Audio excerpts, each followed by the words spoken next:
You can't turn off.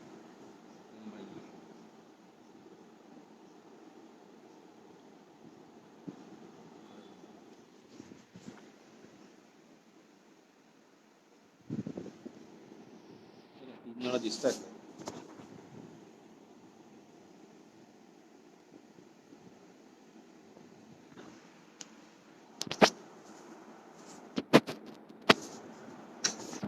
असा उभा आपण दोघे दिसतो. सुरू झालंय वगैरे. दिसतोय कसं कळलं? आता मला हेडफोन लावायला लागले. आवाज कमेंट का नाही कोणी करत आहे? आम्ही दिसतोय का? प्लीज कमेंट करा. हे काय आहे? हो पण 21 ओके. वेलकम. थँक्यू. थँक्यू. आम्ही दिसतोय, आवाज येतोय व्यवस्थित? ओके ओके मग सुरू करायचं. हॅलो हॅलो सुरू करायचं. Hi. Go ahead. Okay. Okay. Chaturang Pratishthan खूप चांगला रिप्लाय देतोय. बर तर सुरू करतो. सगळ्यात आधी तुम्हाला सगळ्यांना अक्षय तृतीयेच्या खूप खूप शुभेच्छा. सगळ्यांना शुभेच्छा अक्षय तृतीयेच्या. आणि निमित्त हे की आता सवयी म्हणजे आम्हाला सवयी म्हणायचीच सवय आहे चतुरंग प्रतिष्ठानमुळे, कारण आम्ही सवयी एकांकिकेमुळे जोडलो गेलो चतुरंग प्रतिष्ठानशी. त्यामुळे चतुरंग प्रतिष्ठानला म्हणजे आता मुळात 46वा वर्धापन दिन आहे, त्यासाठी मुळात चतुरंग प्रतिष्ठानला शुभेच्छा तुमच्या 46व्या वर्धापन दिनानिमित्त. शुभेच्छा. आणि आम्ही दोघंही जोडले गेलेलोच आहोत आणि मी तर खूप म्हणजे माझ्या पिढ्यानपिढ्या जोडल्या गेलेल्या आहेत. कारण विद्याधर गोखल्यांपासून अगदी आता दादरकर आणि मी म्हणजे आमच्या 3 पिढ्या असा एक कार्यक्रम सुद्धा चतुरंगने मध्ये केला होता. आणि त्यामुळे त्यांच्याशी खूप मोठा. दुसरी गोष्ट अशी की आम्हाला खरं तर झी मराठीकडून असं आम्हाला सांगण्यात आलं होतं की कुठेही लाईव्ह जाण्याच्या आधी किंवा कोणालाही तुम्ही कमिट करण्याच्या आधी तुम्हाला परवानगी घ्यावी लागेल. पण जेव्हा निमकर काकांचा मला फोन आला तेव्हा मी उलटा मेसेज केला त्यांना की निमकर काकांचा फोन आहे, निमकर काकांना मी नाही म्हणू शकत, सो मी हे करतोय. मी परवानगी नाही मागितली, मी सांगितलं त्यांना. सो निमकर काका तुमच्यासाठी मी जेव्हा जेव्हा शक्य आहे आणि जेव्हा मला अगदीच अशक्य असतं तेव्हाच, पण जेन्युइन कारण नसल्याशिवाय मी तुम्हाला नाही म्हणूच शकत नाही. त्यामुळे एवढं चांगलं निमित्त घालवणं शक्य नव्हतं. त्यामुळे आता आम्ही दोघंही आणि निमकर काका आहे, चतुरंग आहे म्हटल्यावर एक थोडंसं काहीतरी एक वेडसरपणा किंवा एक वेगळी आयडिया त्यात असतेच. त्यामुळे कोणी आमची मुलाखत घेणार नाहीये, तर आम्हीच दोघं एकमेकांची मुलाखत घेणार आहोत. किंवा निमकर काकांनी आम्हाला असं सांगितलं की तुम्ही दोघंच एकमेकांची मुलाखत घ्या. सो आता आम्ही सुरू करतो आणि साधारण आम्हाला जेवढा वेळ जसं रंगत जाईल तसं आपण ती मुलाखत चालू ठेवू. आणि शेवटची काही 10 मिनिटं आपण तुमच्या कमेंट्समधून प्रश्न घेऊ. तोपर्यंत आम्ही एकमेकांना विचारू. अगदीच जर एखादा इंटरेस्टिंग आम्हाला वाटला प्रश्न तर आम्ही नक्की घेऊ. तर सुरू करूया. थँक्यू सो मच निमकर काका, पुन्हा एकदा तुम्हाला थँक्यू. चतुरंग प्रतिष्ठान तुमचे पुन्हा एकदा मनापासून आभार. तर मला असं वाटतं लेडीज फर्स्ट. ठीक आहे, तू म्हणशील तसं. प्रमोशन करून घेतलेलं आहे. तर सुरू करूया. तू आधी विचार. आणि हा एक सांगायचं असं आहे की आम्हाला दोघांनाही काय प्रश्न काढलेत ते माहित नाहीये. सो आम्ही इंडिव्हिज्युअली मला जे भक्तीला विचारायचे ते प्रश्न मी काढलेत वेगळे आणि तिला जे विचारायचे ते तिने वेगळे काढले. नेटवर्क प्रॉब्लेम आहे, बाकी सगळं छान. पण येत आहे ना ऐकायला? शौनक शौनक शौनक आता येतंय का? आता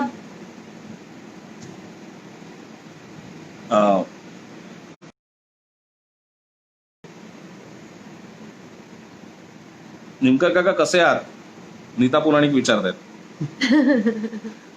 निमकर काका मस्त आहेत. आज दुपारीच बोलणं झालं, मीच उत्तर देतो तुम्हाला. येतंय ऐकायला ना? ओके फाईन, आम्ही सुरू करतो मग. ओके.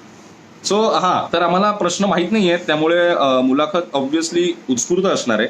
उत्तरांची तयारी केलेली नाहीये, त्यामुळे जसं मी पहिल्यांदाच प्रश्न ऐकणार आहे तशी ती सुद्धा माझ्याकडचा पहिल्यांदाच प्रश्न ऐकणार आहे. सो आता सुरू करू. थँक्यू. बरं, आता मी सुरू करणार आहे. तर मगाशी अद्वैत जसं म्हणाला की आम्ही चतुरंगाशी सवाईच्या निमित्ताने जोडले गेलोय. सो आणि आज चतुरंगाचा 46वा वर्धापन दिन पण आहे. सो सवाईचाच पहिला प्रश्न आहे तुझ्यासाठी. मुळात सवाई तू किती वेळा जिंकलायस? शंकर काका, म्हणजे मी जेव्हा आठवतो सगळं सवाईचे माझे सगळे दिवस, तेव्हा मला पण आश्चर्य वाटतं. पण आतापर्यंत सवाई एकांकिका स्पर्धेची अंतिम फेरी मी 8 वेळा केलेली आहे, ऍक्टर म्हणून आणि डिरेक्टर म्हणून. आणि त्याच्यापैकी माझ्या 3 एकांकिका या पहिल्या आल्यात आणि त्यातल्या 3 पैकी 2 वेळा मला सवाई दिग्दर्शकाचं पारितोषिक मिळालेलं आहे. त्यामुळे 8 वर्ष सवाई एकांकिकेची फायनल करायला मिळणं हे खरंच म्हणजे माझं सौभाग्य आहे असं मला वाटतं. कारण तो माहोल किंवा मानाची स्पर्धा सगळ्यात मानाची आणि सगळ्यात शेवटची वर्षातली, सगळ्यात म्हणजे नवीन वर्षातली पहिली, पण काय म्हणतो एकांकिकेचं जे वर्ष आपण ठरतो त्याप्रमाणे सर्वात शेवटची ही सवाई एकांकिका आणि सर्वात मानाची. चतुरंगाच्या कार्यकर्त्यांना ऑब्व्हियसली माहितीच असेल की ती का सर्वात मानाची एकांकिका स्पर्धा म्हटली जाते. कारण सगळ्या महाराष्ट्रातून प्रथम आलेल्यांमध्ये प्रथम येणं हे सगळ्यात म्हणजे काय म्हणतो ते बक्षीस हवं असतं. जसं वर्ल्ड कप हवा असतो तसं एकांकिका करणाऱ्यांना सवाई हवी असते. त्यामुळे दादा थोडा कॅमेरा तुमच्याकडे करा. अरे पण आता थोडा मागे करू. नाही ते नको काढते, मागे काढ.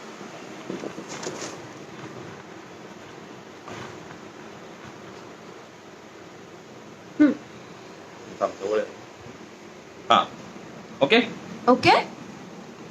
हा तर सवाई आतापर्यंत 2 वेळा मला सवाई दिग्दर्शक आहे आणि 3 वेळा माझी एकांकिका पहिली आलेली.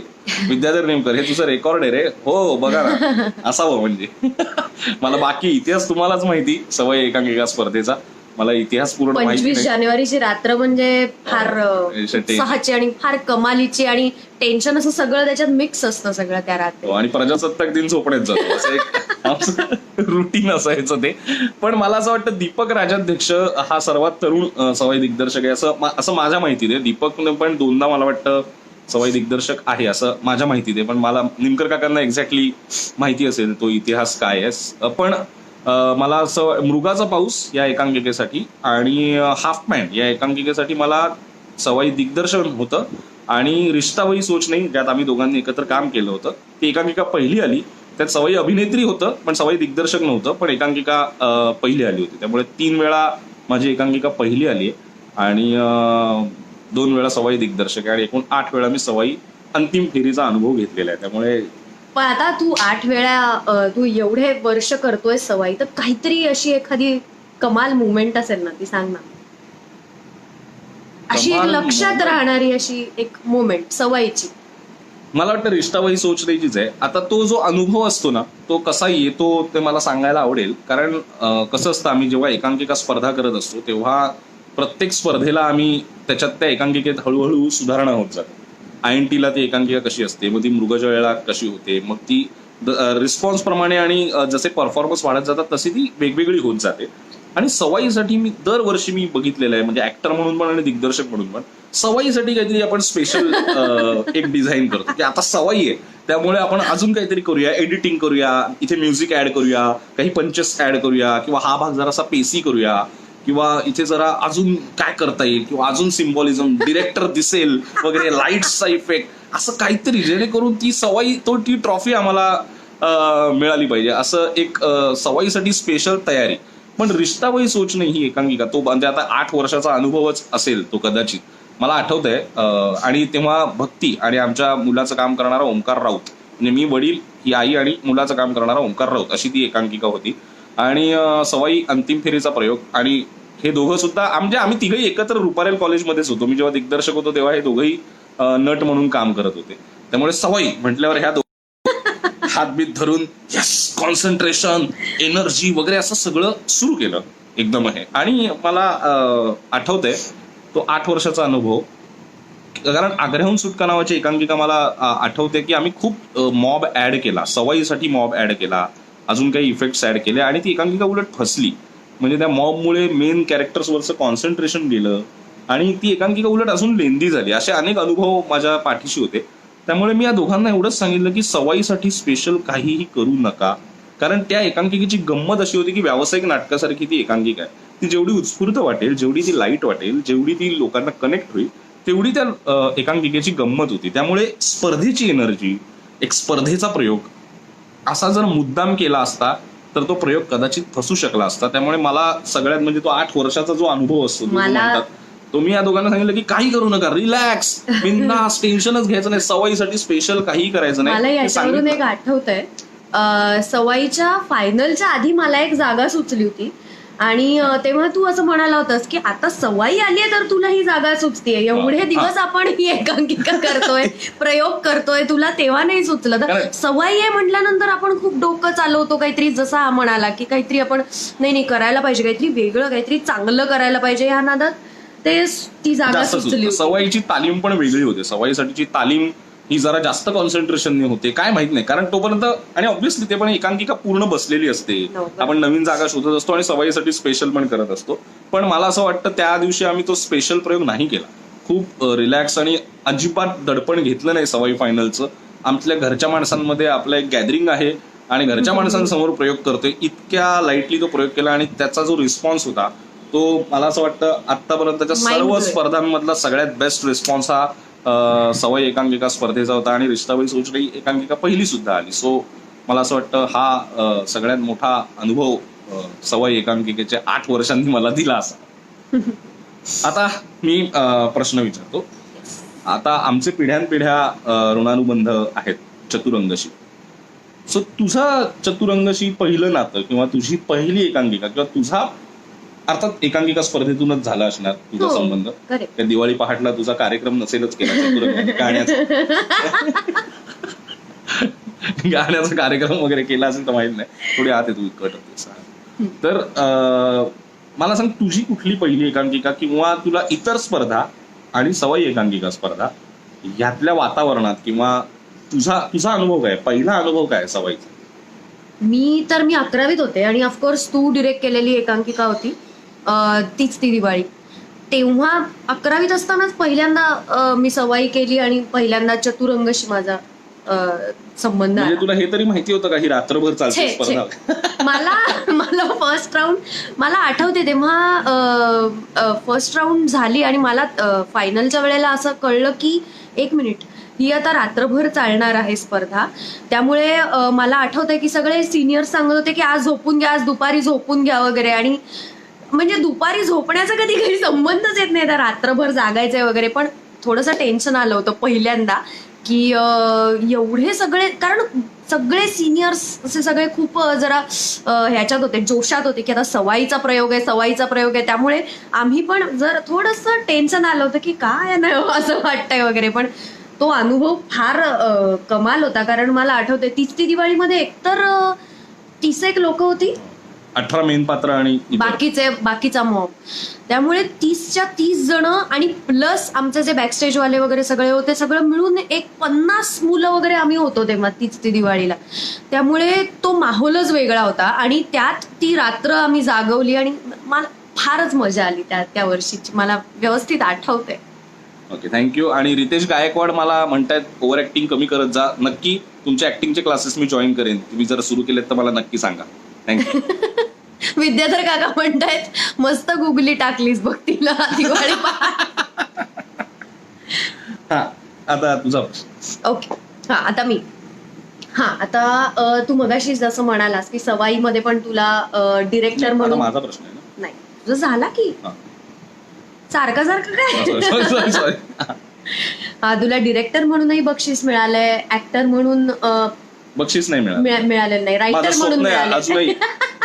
निमकर काका, अजूनही मी भाग घेणार आहे, मी थांबवलेलं नाही. ऍक्टर व्हायचंय, अजून मला सवाई अभिनेता मिळालेला नाहीये, त्यासाठी प्रयत्नच करणार आहे मी अजूनही. हो, ठीक आहे. रायटर म्हणून मिळालेला आहे, हो ना? सवाईने तुम्हाला दोघांना काय दिलं? मला असं वाटतं आता आम्ही तेच उत्तर दिलं इतका वेळ की काय दिलंय. आणि अजून एक सांगायचं तर सवाई दिग्दर्शक मिळाल्यावरच बाहेर व्यावसायिकला सिरियसली घेतलं जातं दिग्दर्शक म्हणून. कारण तोपर्यंत इंटर कॉलेजिएट मधून एक मुलगा वर आलाय वगैरे अशी चर्चा असते. जेव्हा सवाई दिग्दर्शक मिळतं तेव्हा त्याला एक वलय येतं आणि मला असं वाटतं तेव्हा अचानक सिरियसली घेतलं जातं की अरे एक नवीन तरुण मुलगा आलाय आणि मुग्धातही आलेली हो. आहे. सवयीची सवयीची एनर्जी खरंच खरंच आहे. सवयी सारखी एनर्जी खरंच नाही. म्हणजे अनेक पिढ्या हे मला असं वाटतं सांगतील. मला माहित नाही एक्झॅक्टली सवयीची किती वर्ष आहेत, मला माहिती नाही किती वर्ष आणि कितवं वर्ष आहे सवयीचं मला आता आठवत नाही एक्झॅक्टली. पण मला असं वाटतं भरपूर पिढ्या असतील जे सवयीबद्दल भरभरून बोलतील. मला वाटतं अख्खा दिवस लागेल त्यासाठी. येस. हा, ओके. तर आता सगळ्यांनाच माहितीये की ऍक्टर, डिरेक्टर आणि रायटर असं तिन्ही तू करू शकतोस, तिन्ही गोष्टी. तर तुला या तीन पैकी सगळ्यात जास्त काय आवडतं? मुळात तुला ऍक्टर, डिरेक्टर किंवा रायटर यातलं काही व्हायचं होतं का पहिल्यापासून? तू ठरवलं होतंस का? काय माहितीये का, बायको असल्यामुळे प्रॉब्लेम होतो. तिला करेक्ट पेचात टाकणारे प्रश्न माहिती आहेत. पण या तीनपैकी मला नेमकं काय व्हायचं याचं उत्तर माझ्याकडे खरंच नाही. कारण मी तिन्ही तेवढंच एन्जॉय करतो. मला जेवढा अभिनय आवडतो तेवढंच दिग्दर्शन आवडतं, तेवढंच लिखाण आवडतं. पण मी आता नेमकं कधी ठरवलं होतं का, तर नाही, मी ठरवलं नव्हतं. उलट मला शाळेत असताना मी विद्या पटवर्धनांकडे जेव्हा नाटकात काम करायचं तेव्हा हा घाणेरडा ऍक्टर आहे म्हणून मला नाटकातून बाहेरही काढलेलं आहे. त्यामुळे मी अजिबात ठरवलं नव्हतं. आणि घरी माझा भाऊ ओंकार हा इतका कमालीचा क्लासिकल सिंगर आहे की ही एवढी उंची आपल्याला कधीच गाठता येणार नाहीये हे रिअलायझेशन होतं. त्यामुळे संगीत 11वीत तर मी तुम्हाला बघितलं नाहीये 11वीतलं, त्यामुळे तुला फक्त काही किस्से माहिती असतील. 11वीत मी खूप वेगळ्याच ह्याच्यात होतो. पब आणि वेस्टर्न म्युझिक आणि पियानो शिकूया वगैरे अशा पद्धतीचं सगळं वेगळाच झोन होता. डिस्कोथेक्स मध्ये जायचो आणि बॅकस्ट्रीट बॉईज वगैरे, मला ही सगळी गाणी पाठ होती. अजूनही मला रॅप वगैरे खूप आवडतं. पण तो झोन होता आणि मी कधीच ठरवलं नव्हतं. आणि रुपारेल कॉलेजच्या नाट्य विभागात जेव्हा मी आलो आणि अरे बापरे, एवढ्या सिरियसली पण नाटक केलं जातं, अरे हा वेगळाच झोन आहे, वेगळीच माणसं भेटली, सत्यदेव दुबे वगैरे ही सगळी मंडळी कानावर यायला लागली, आविष्कार. आणि इथून मी जरा त्याच्या बाबतीत सिरियस झालो. तेव्हा सुद्धा मी ठरवलं नव्हतं की मला अभिनेता व्हायचंच आहे किंवा दिग्दर्शक व्हायचंच आहे, असं काहीही ठरवलं नव्हतं. पण मला हे क्षेत्र, मला मजा येते इकडे काम करायला, एवढं मात्र मी ठरवलं. आणि मी त्याच्यात अभिनयापासून सुरुवात केली. ऑफकोर्स अभिनयापासूनच सुरुवात केली. आणि मला या 3 मधलं, आता त्या उत्तराकडे येतो की 3 मधलं मला नेमकं काय आवडतं पेक्षा मला असं वाटतं मला सगळ्यात चांगलं काय जमतं असं मला वाटतं. लेखक मी जबरदस्तीने झालोय किंवा परिस्थितीने झालोय असं मला वाटतं. मी इतका बरा लेखक नाही. मी छान गोष्ट सांगू शकतो. माझ्या डोक्यात जर एखादी चांगली गोष्ट आली, चांगली पात्र आली, तर ती लोकांना कशी आवडेल किंवा लोकांपर्यंत सोप्या पद्धतीने मी कशी सांगू शकतो, ही गोष्ट मी छान सांगू शकतो. पण म्हणून मी चांगला लेखक होतो का, तर नाही, मला नाही वाटत त्या एवढ्याच क्वालिटीज असतात चांगला लेखक होण्यासाठी. मला असं वाटतं आत्ताच्या तरुण पिढी किंवा आपण अगदी जयवंत दळवी, विजय तेंडुलकर किंवा या नावांपर्यंत जाऊयाच नको, म्हणजे आपली फक्त वाचायची लायकी आहे त्यांना, बाकी लायकी नाहीये. पण मला असं वाटतं इरावती कर्णी किंवा आत्ताची कल्याणी पाठारे, मिहीर राजदा, हे जे लेखक आहेत किंवा अशा जे जेन्युइनली व्यक्त होतात, ज्यांच्यात एक काय म्हणतो, एक एक्सप्रेस होण्याची ताकद आहे, ती माझ्यात नाही. मी एक्सप्रेस नाही होत, मी क्राफ्टिंग छान करतो. म्हणजे गोष्टीचं क्राफ्टिंग मला चांगलं जमतं आणि चांगल्या पद्धतीने मी गोष्ट सांगतो. आणि लेखक मी परिस्थितीमुळे झाले. म्हणजे जेव्हा आपल्या संस्थेकडे कोणीच लेखक नव्हता, अरे यार एकांकिका करायची, कोण लिहिणार, चल मी लिहितो, असं म्हणून ती सुरुवात झाली आहे आणि मी लेखक झालोय. त्यामुळे मी जरा जबरदस्तीने लेखक झालो आणि मी ओके रायटर आहे, मी चांगली गोष्ट सांगणारा रायटर आहे. त्यामुळे लेखक या रेसमध्ये मी स्वतःला धरत नाही. लेखक मी असेल, यापुढेही असेल, मी लिहीन, मला आवडतं लिखाण खूप, सो मी लिहीन. पण मला लेखक व्हायचंय का, आता नाही, मला लेखक व्हायचं नाहीये. पण दिग्दर्शक आणि अभिनय यात मात्र माझं अजूनही कन्फ्युजन आहे. कारण मी दोन्ही तेवढंच एन्जॉय करतो, मला खूप आवडतं. आता काय व्हायचंय किंवा मला काय जमतं याच्याकडे मी येईन. अभिनयाचं मला सांगितलं, अभिनयात मला ना चॅलेंजेस घ्यायला नाही आवडत, जे मला वाटतं भक्तीला आवडतात. म्हणजे माझं जे ऑब्झर्वेशन आहे. कारण म्हणजे समजा बाबा आत्ता मला या वयात एक 90 वर्षाचा म्हातारा करायचा आहे, मी नाही करणार. किंवा मला एक कम्फर्ट झोन मध्ये काम करायला 9-10 वर्षाचं मूल करायचंय, तर मी नाही करणार. मी माझ्या वयाचं, माझ्या स्वभावाचं किंवा माझ्या कम्फर्ट झोन मध्ये बसेल असं कॅरेक्टर करण्यावर माझा भर असतो. सो ऍक्टर म्हणून मला चॅलेंजेस घ्यायला आवडत नाहीत, पण दिग्दर्शक म्हणून मला स्वतःला लिमिटेशन्स ठेवायचे नाहीत आणि मला आवडतही नाही. रणजित पाटील आलेला आहे, अभिनय म्हणतोय. पण मला असं खलनायकाचा रोल ऑफकोर्स करेन, मला आवडेल. म्हणजे खलनायक मला करायला नक्कीच आवडेल, त्याला काहीच प्रॉब्लेम नाही. मला एज प्ले किंवा असा काही झोन्सचा ऍक्टर म्हणून जरा मला भीती वाटते, पण डिरेक्टर म्हणून मला भीती नाही वाटत. कुठल्याही प्रकारचं, कुठल्याही जॉनरचं, कुठल्याही शैलीतलं नाटक बसवायला आवडेल. इव्हन मला सिनेमा करायला आवडेल. मला टेलिव्हिजन मी ऑलरेडी एकदा केलेलं आहे. सो मला माध्यम म्हणा किंवा फॉर्म म्हणा, शैली म्हणा, ग्रामीण, शहरी, काहीही करायला दिग्दर्शक म्हणून मला भीती नाही वाटत. उलट मला ते एक्सप्लोअर करायला आवडेल. पण ऍक्टर म्हणून आता ग्रामीण रोल सगळे हसायला लागतात. काय रणजित बरोबर आहे ना, रणजित पाटील पण अभिनय म्हणतोय, पण तो मला ग्रामीण रोलसाठी, मला वाटतं रणजित पाटील हा मागच्या वर्षीचा सवाई दिग्दर्शक आहे, राईट? मागच्या वर्षीच होते ना? हो हो बरोबर. मला वाटतं मागच्या वर्षीचा सवाई दिग्दर्शक आहे रणजित. पण मला असं वाटतं की निमकर काका म्हणतात, अण्णांचा आणि विजयचा वारसा बघताना तू मास्तरच जास्त करेक्ट. मास्तर जास्त बरोबर आहे. दिग्दर्शनात मी जास्त कम्फर्टेबल आहे. पण ऍक्टर म्हणून आता ग्रामीण मी बोलायला लागलो तर लोक हसतात. हो, म्हणजे माझ्या तोंडून मी कितीही प्रयत्न केला तरी ते ऐकू येतं की ही पण हसते. मी कुठलंही काही ग्रामीण काही बोललो किंवा तो जट्टोन मध्ये जरी बोललो तरी हसायला लागते. सो आणि ते सूटही होत नाही तुला. तुमचं ऍक्टिंग मधले प्रेरणास्थान सुयोग रानडे, मी हा विचारणार आहे प्रश्न. ओके, मग तेव्हा उत्तर मिळेलच. सो या 3 मध्ये मला वाटतं मी क्लिअर उत्तर दिलंय. माझी ओळख किंवा मला जमतं दिग्दर्शन, पण मला दोन्ही व्हायला आवडेल. व्हायला काय आवडेल तर मला अभिनेता आणि दिग्दर्शक दोन्ही व्हायला आवडेल. आणि लेखन मी करेन अधूनमधून. लेखक हा माझा फारसा झोन नाही असं मला वाटतं. आता तू ह्याच्याशीच निगडीत आहे म्हणून विचारते की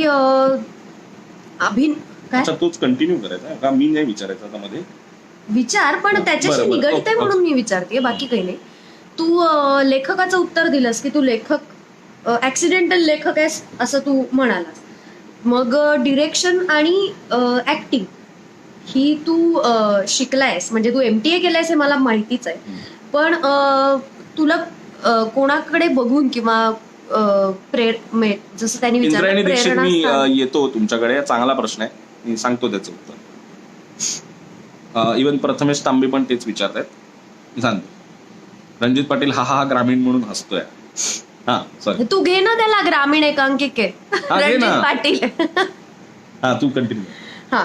तर डिरेक्शन आणि अभिनय हे दोन्ही तू MTA मध्ये शिकलास का? आणि तिथेच तुला असं वाटलं का की आता हे डिरेक्शन करावं, की त्याच्या आधीच तुला जाणवलं होतं की डिरेक्शन करावं? आणि कोणाकडे बघून किंवा कशामुळे तुला वाटलं की आपण डिरेक्शनकडे वळावं? कारण तू दिग्दर्शन ना कॉलेजमध्ये असताना अभिनयच केलायस, बरोबर? डिरेक्शन तू तोपर्यंत करत नव्हतास. नाही, आणि माझ्या डोक्यातही नव्हतं कधी. पण मला असं वाटतं, मी जेव्हा आविष्कारमध्ये काम करत होतो तेव्हा इरावती कर्णिक हिने मला पहिल्यांदा सांगितलं की तू डिरेक्शन ट्राय करून बघ. तर मी म्हटलं मला काय ते जमणार नाही डिरेक्शन. पण ती म्हणाली तू ट्राय तर करून बघ. असं म्हणून मी राजीव नाईकांची एक कथा घेतली आणि मोकळा या कादंबरीतल्या एका कथेवर एक लेखकू लिहिता नावाची एक कथा होती, त्याच्यावर मी एक एकांकिका बसवली आणि ती स्पर्धेत केली. त्याला काहीतरी उत्तेजनार्थ वगैरे मिळालं आणि आविष्कारमध्ये झाली. चेतनने वगैरे जेव्हा कौतुक केलं, चेतन दातारने वगैरे, तर म्हटलं हे बरं झालंय का? मला पण तेव्हा माहिती नव्हतं रणजित पाटील त्यात काम करायचा. सो मला पण माहिती नव्हतं की त्याच्यात ते एवढं बरं झालंय का. नंतर चेतनने एक वर्कशॉप घेतलं डिरेक्शनचं. तिथे माझे जरा डोळे उघडले की अरे बापरे, हा झोन वेगळाच आहे किंवा डिरेक्शन ही किती मोठी जबाबदारी आहे. म्हणजे मला तोपर्यंत अत्यंत बेसिक आपल्याला माहिती असतात गोष्टी, पण चेतन दातारच्या वर्कशॉपमध्ये मला अशी जाणीव झाली की काहीतरी याच्यात जमू शकेल. म्हणजे डिरेक्शन मला खुणावतंय किंवा मला इंटरेस्ट माझा त्याच्यात डेव्हलप झाला. आणि चेतन बरोबर मी खूप नाटकांना त्याला असिस्ट केलं. इव्हन मी सत्यदेव दुब्यांना मला असिस्ट करता आलं. सो मोठी लोक मला, माझ्या नशिबाने ना चांगली लोक माझ्या आयुष्यात यायला लागली. इव्हन प्रदीप मुळ्यांनी खूप छान वर्कशॉप घेतलं होतं सेट डिझायनिंगचं, ते मला आठवते. त्याच्यामुळे अजून 4 नवीन गोष्टी कळल्या. नंतर बहिशाल मध्ये सचिन गोस्वामींबरोबर जेव्हा काम करता आलं तेव्हा एक वेगळी शैली कळली. इव्हन मला आठवते ABVPचं एक वर्कशॉप होतं, तिथे विनय आपटे आले होते दिग्दर्शन शिकवायला. सो विनय आपट्यांचं थोडंसं कळलं. आणि हे सगळे संस्कार माझ्यावर होत होते. आणि जुने संगीत नाटकांचे संस्कार, जे भालचंद्र पेंढारकरांपासून मी वेगवेगळे दिग्दर्शक बघत आलो. आई स्वतः इव्हन ऑफिसमध्ये आईने जी नाटकं बसवलेली ती मी बघत होतो. इतके वेगवेगळ्या लोकांचे वेगवेगळे संस्कार डोक्यावर येत होते की मला असं वाटतं ती गंमत यायला लागली मला डिरेक्शन मध्ये. तुझा काय मुग्धाताई तू थांब जरा थांब. सॉलिड प्रश्न. हो. सांग. आणि मला याचं उत्तर माहितीये खरं तर. तर मला असं दिग्दर्शन तिथे खुणवायला लागलं. आणि मी जेव्हा मास्टर ऑफ थिएटर आर्ट्स म्हणजे अकॅडमी ऑफ थिएटर आर्ट्स हा मुंबई विद्यापीठाचा कोर्स आहे, 2 वर्षाचा डिग्री कोर्स आहे नाटकाचा. सो तिथे ऍडमिशन घेतली. तिथे वामन केंद्रे नावाचं एक दालन माझ्यासमोर उघडलं आणि मी वामन सरांकडे फक्त आणि फक्त दिग्दर्शन शिकायलाच गेलो होतो. माझा फोकस क्लिअर होता की मला या माणसाकडून दिग्दर्शनच शिकायचंय. मला तिथे अभिनय शिकायचाच नव्हता. मला मला मला इंटरेस्टच नव्हता, कारण त्यांच्या नाटकं बघून मी इन्स्पायर झालो होतो. मी झुलवा बघितलं होतं, मी जानेमन बघितलं होतं, मी रणांगण बघितलं होतं. आणि ही स्टाईल मला कुठेच शिकता येणार नाही. मला भारतीय दिग्दर्शक माझ्या ओळखीतला, तेव्हा माझ्या ओळखीतला अशा पद्धतीचं काम करणारा खरंच कोणी मला दिसत नव्हता. आणि वामन केंद्रेंच्या मला त्या स्टाईलने खुणावलं आणि मी ती 2 वर्ष वामन सरांना असिस्ट केलं. आणि तिथे आम्हाला विजय केंकरे सुद्धा डिरेक्शन शिकवायला आले. सो तो एक व्यावसायिक नाटक. आणि विजय केंकरेंचं काय म्हणतो ना, स्टेज जॉग्राफी नावाचा एक डिरेक्शन मध्ये प्रकार असतो. की विजय केंकरे का कोणीही मास्टर नाही असं माझं अजूनही ठाम म्हणणं आहे की स्टेज जॉग्राफी त्या माणसाला जी कळली आहे ती कुठल्याच दिग्दर्शकाला कळली नाही. इतकं सुंदर स्टेज जॉग्राफी त्यांनी शिकवली. आणि वामन सरांकडून स्टायलाइज्ड आणि फोक आणि ते वेगळं स्कूल एक कळलं. आणि मला असं वाटतं या सगळ्या लोकांच्या संस्कारांमुळे मी माझी वेगळी स्टाईल त्यातून शोधू शकलो. कारण कुठल्याही एका दिग्दर्शकाचे संस्कार माझ्यावर नाही. म्हणजे आता दुबेजींचं स्कूल किंवा दुबेजी असं एक दुबेजींचं स्कूल हार्डकोर फॉलो करणारे बरेच दिग्दर्शक आहेत. विजयाबाईंचं स्कूल फॉलो करणारे काही दिग्दर्शक आहेत. तसं मला असं वाटतं कुठलेही फिक्स संस्कार कुठल्याही दिग्दर्शकाचे नाहीत. पण अगदीच जर 2-3 नावं घ्यायची झालीच दिग्दर्शक म्हणून मला तर चेतन दाता, विजय केंकरे आणि वामन सर या तिघांचे खूप मोठे संस्कार माझ्यावर झाले आहेत. आणि मला असं वाटतं MTA नंतर मात्र मी फायनल होतो. कारण MTA पहिल्या वर्षी मी रुपारेलला डिरेक्शन करायला, दुसऱ्या वर्षी डिरेक्शन करायला आलो. आणि तिथून मला डिरेक्टर म्हणून मला असं वाटलं मी ते जास्त एन्जॉय करतो. अजूनही मला दिग्दर्शन करायला खूप आवडतं त्यांच्या. आणि मलाही तू डिरेक्टर म्हणूनच जास्त आवडतो. एवढाच होता ना प्रश्न. आता मला असं वाटतं एक क्षण आयुष्यातला असा येतो जेव्हा आपण ठरवतो की येस मला अभिनेत्री व्हायचंय, किंवा कोणाचं तरी काम बघून आपण इन्स्पायर होतो. ऍक्ट्रेस आहे यार, मला हिच्यासारखं काम कधी करता येईल. किंवा एखादा रोल असतो, ड्रीम रोल असतो, त्याने आपण ऍक्टिंग सिरियसली घ्यायला लागतो. किंवा एखादा रोल आपल्याला मिळतो, आपण फेमस होतो आणि मग आपल्याला वाटतं की नाही अरे आपल्याला लोक सिरियसली घेतात ऍक्टर म्हणून, आता आपण ऍक्टिंग करूया. सो नेमकं तुझ्या बाबतीत काय आहे तो स्टार्टिंग पॉइंट किंवा तो किक म्हणतो. आता आपण शाळेत वगैरे करतोच नाटकातून काम, पण तेव्हा काय आपण ठरवलेलं नसतं की नाही मला ऍक्टर. पण एक तो क्षण आहे का तुझ्या आयुष्यात की जिथे तुला असं वाटलं की येस मी आता मी उपाशी मरेन पण नाही तर मी ऍक्टिंग सोडून मी काही नाही करू शकत? हो, मला खरं तर 15वी पर्यंत माझ्या TY पर्यंत मला माहित नव्हतं की मला ऍक्टिंग करायची. कारण तोपर्यंत माझ्या डोक्यात असं होतं की मला IAS व्हायचं होतं बेसिकली.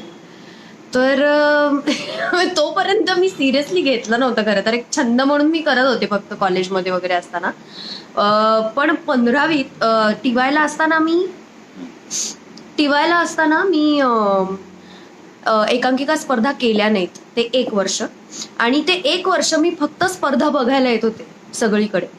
आणि मला असं वाटतं त्या वर्षी मला प्रेक्षक म्हणून असं वाटायला लागलं की नाही, म्हणजे आपलं कॉलेज परफॉर्म करतंय आणि आपण प्रेक्षकांमधून बघतोय. म्हणजे तेव्हा मला तिथे बसवलं नाही बेसिकली प्रेक्षक म्हणून, की नाही मी तिथे का नाहीये, मी स्टेजवर पाहिजे अभिनय करायला असं नाही, पण मी त्या टीमचा भाग का नाहीये आता, म्हणजे त्या प्रोजेक्टचा. कारण मी कुठेही असेल, मी विंगेत पण असेल, बॅकस्टेज करेन, मी काही करेन, पण मी तिथे पाहिजे, मी आत्ता इथे प्रेक्षक म्हणून. त्या क्षणी मला असं लक्षात आलं की नाही आपण स्टेजवरच चांगले आहोत आणि आपण हेच करू शकतो, ह्या व्यतिरिक्त काहीही नाही. कारण माझं त्या वर्षी अभ्यासातही नीट लक्ष लागेना, मला ते IAS करायचं वगैरे तर डोक्यातनं म्हणजे पूर्णपणे जायलाच लागलं. सो मला असं वाटतं तो एक क्षण आहे की जिथे मला असं वाटायला लागलं मला असं वाटतं ना, आर्ट्सला ऍडमिशन घ्यायची असते म्हणून आपण घरच्यांना हे सांगतो की मला IAS व्हायचंय. ते खरं तर व्हायचं नसतं असं मला असं काही नव्हतं रे. आर्ट्सला जातो, सायन्स का नाही घ्यायचं, नाही मला IAS व्हायचंय असं एक तेव्हाचं उत्तर मला आठवतंय. मी पण सांगितलेलं होते आर्ट्स का घ्यायचं तर IAS व्हायचं. असं नाही उगाच. पण मला सांग की तू नृत्य शिकलेली आहेस, कथ्थक काही वर्ष तू शिकलेली आहेस. तुझ्या म्हणजे आता मला हेही सांगायला आवडेल, जसं माझ्या घरात संगीताचं वातावरण आहे तसं भक्तीच्याही घरात पिढ्यानपिढ्या संगीताचं वातावरण आहे. मग गाणं किंवा नृत्य का नाही, अभिनयच का? म्हणजे ह्यालाच जोडून तो प्रश्न होता.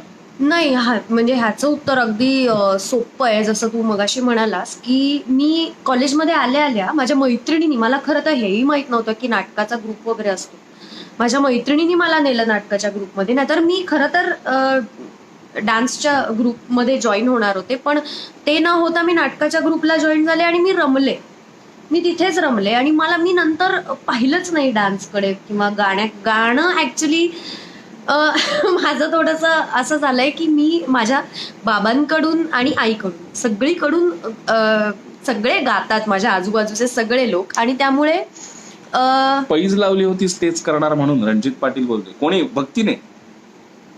मी लावली होती पैज असं म्हणणं आहे. आणि दादरकर बोलला होता अभिनय सोडून काही करू शकणार नाही. असू शकतंय, बरोबर आहे. मला हे आठवतंय कारण ही म्हणाली तू IAS, तेव्हा मी हसलो होतो. जेव्हा मी पहिल्यांदा जेव्हा ग्रुपमध्ये मुलं यायची तेव्हा विचारायचो तुला काय व्हायचंय, तुला कोणाला नटच व्हायचंय, तर हिने काय हात वर केला नव्हता आणि हिने सांगितलेलं नाही मला IAS व्हायचंय. तेव्हा मी हसलो होतो कारण सेम उत्तर मी पण आई बाबांना दिलं होतं कधीतरी की मी IAS होईन आर्ट्स घेऊन. ते मला आठवलं आणि मी हसलो की नाही तुला काही जमणार नाही, तू अभिनयच करणार, तू बाकी काही करू शकणार नाही. थँक्यू रणजित शेअर केल्याबद्दल. आठवत नव्हतं हे नाटककार आम्हाला. संपादक विद्याधर गोखले माझ्या स्कूटरवर बसलेत. वा. हा ओके, आता तुझा प्रश्न. तुझं इन्स्पिरेशन मगाशी जे त्यांचं म्हणणं होतं, तर प्रत्येक ह्याच्यातलं म्हणजे ऍक्टर म्हणून, डिरेक्टर म्हणून तर तू सांगितलं, बऱ्यापैकी मी सांगितलं, रायटर म्हणून तुझी इन्स्पिरेशन्स आणि त्या प्रत्येक इन्स्पिरेशनची स्पेशालिटी की तुला काय त्यातलं भावलं. रायटर म्हणून मला असं वाटतं बरीच इन्स्पिरेशन्स आहेत. म्हणजे अगदी आता ते काही आपल्यात नाहीत, पण विजय तेंडुलकर म्हणजे माझ्या मते सर्वश्रेष्ठ नाटककार विजय तेंडुलकर असं माझं म्हणणं आहे. मला इतके आवडतात विजय तेंडुलकर, जयवंत दळवी. फक्त नाटककार नाही, आपल्याकडे खूप महान कादंबरीकार सुद्धा होऊन गेले. म्हणजे मला श्याम मनोहर पण तेवढेच आवडतात. नाटककार म्हणून जरी श्रेष्ठ फार नसतील तेंडुलकरांना एवढे, तरी श्याम मनोहर साहित्यिक म्हणून फारच ग्रेट आहेत. महेश एलकुंचवार. सो अशी बरीच नावं घेता येतील. मागचे वसंत कानेटकर, व्यावसायिक नाटक कसं लिहावं याचं वसंत कानेटकरांनी इतकं सुंदर कोणीच लिहू शकत नाही असं मला वाटतं. सो द बॅटरी बघा. सो मला असं वाटतं की लेखक म्हणून बरेच इम्पॅक्ट आहेत. आणि तरुण पिढीत मला असं वाटतं की मला सगळ्यात जास्त इरावती कर्णिकचं लिखाण आवडतं तरुण पिढीत. आणि इव्हन मिहिर राजा पण मला खूप आवडतो. कल्याणी पण आवडते खरं तर, असे खूप आहेत. पण मला आणि गुजराती नाटक लिहिणारी स्नेहा देसाई. हा, म्हणजे ते पण एक मला अशी काही नावं घेता येतील की तरुण पिढीतले. इव्हन आत्ताच प्राजक्त देशमुख, मला खरंच प्राजक्ताचं नाव घ्यायला नक्की आवडेल की मला हे कधीच नाही जमणार. प्राजक्त ज्या पद्धतीचं लिहितो ते मला कधीच नाही जमू शकत, कारण इतका त्याचा अभ्यास आहे आणि तो फार सुंदर लिहितो. देवबाभळी मला आयुष्यात नाही लिहिता येणार मी किती अभ्यास केला तरी. सो मला असं वाटतं की लेखक म्हणून अशी बरीच इम्प्रेशन्स आहेत माझ्यावर, किंवा बऱ्याच गोष्टी मला जाणवतात की हे नाही करू शकत, मला हे करायला आवडेल. अभिनेता म्हणून मला स्वतःला माहीत नाही, पण मला एकाच माणसाचा अभिनय आवडतो आणि दरवेळेला मला तो प्रेरणा देतो. आणि मला असं वाटतं की त्याच्याकडून मला पुन्हा एकदा नट म्हणून उभं राहता यायला म्हणजे विक्रम गोखले. आणि मला खूप आवडतात. विक्रम गोखलेंइतकं मला कुठलाच नट इन्स्पायर करत नाही. म्हणजे ऑब्व्हियसली अनेक श्रेष्ठ नट आहेत आपल्याकडे, पण मला स्वतःला इंडिव्हिज्युअली विक्रम गोखले प्रचंड आवडतात. आणि विक्रम गोखल्यांच्या पॉजची टिंगल करणारे मला आवडत नाहीत. मला असं वाटतं त्यांच्या पॉजची टिंगल करणारे जे आहेत त्यांना नीट अभिनय कळलेला नसावा. कारण खूप मिनिंगफुल, मी त्यांच्याबरोबर खूप नाटकं केली आहेत. जावई माझा भला केलं, बॅरिस्टर तर आपण दोघांनी केलं, आणि काय मोठं वर्कशॉप आहे माहिती आहे की विक्रम काकांनी वर्कशॉप घेतलं होतं जवळपास बॅरिस्टरच्या वेळेला. सो मला असं वाटतं त्यांच्याकडून मी जेवढं शिकलोय तेवढं मी कुठल्याही अभिनेत्याकडून तेवढं शिकलो नाहीये. अजून एक मला नाव घ्यायला आवडेल नट म्हणून, विनोदी काम प्रशांत दामले. हम्म. आणि लहानपणापासून प्रशांत दामले आपण बघतोय आणि माइंड ब्लोईंग, म्हणजे इतकी वर्ष कन्सिस्टंटली उत्तम विनोदी काम करणं आणि एक स्वतःचा ऑडियन्स तयार करणं, आणि हे फारच माइंड ब्लोईंग आहे प्रशांत दामले सर. आणि आत्ता चला हवा उद्यामध्ये मी जे सेलिब्रिटी पॅटर्नचा भाग होतो त्याच्यातून पण मला अनेक गोष्टी विनोदाच्या काय अँगलने मुळात बघायला पाहिजे या पण मला नवीन अनेक गोष्टी शिकता आल्या. सो या 3 गोष्टी आहेत ज्याच्यात मी ऍक्टर म्हणून बराच इन्स्पायर झालो. पण एकमेव प्रेरणास्थान म्हणून नाव घ्यायचं असेल तर विक्रम गोखले.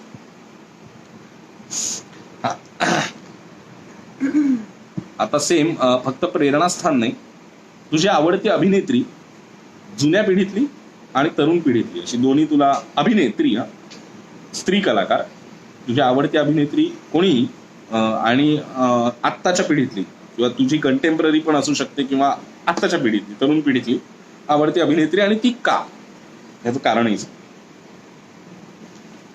जुन्या पिढीतली तर म्हणजे सगळ्यांनाच माहितीच आहे, म्हणजे सगळ्यांची साधारण सेम उत्तर असतील. स्मिता पाटील. काय झालं? नाही, मी ते फक्त वाचलं. स्मिता पाटील ऑफकोर्स. मला असं वाटतं स्मिता पाटील म्हणजे आपण दुबेजींचं स्कूल फॉलो करतो ते मला कुठेतरी खूप रिलेव्हंट वाटतं. दुबेजी नेहमी म्हणायचे की तुमच्या डोळ्यात नेहमी प्रश्न हवा. तर स्मिता पाटीलचं मला अभिनयात ते खूप जाणवतं की ती सगळं डोळ्यातून जास्त एक्सप्रेस होते आणि त्यामुळे ते जास्त पोचतं आपल्याला, ते रिलेट होतं. आणि ऑफकोर्स तो प्रयत्न असतो, कारण आता दुबेजी पण गुरुच आहेत, सो त्यांनी सांगितलेलं पण आपल्याला करावंसं वाटतंच. सो त्या दृष्टीने एक प्रयत्न असतो. पण मला हे सगळ्यात जास्त आवडतं स्मिता पाटीलमधलं. आणि आत्ताच्या पिढीतली अभिनेत्री म्हणशील तर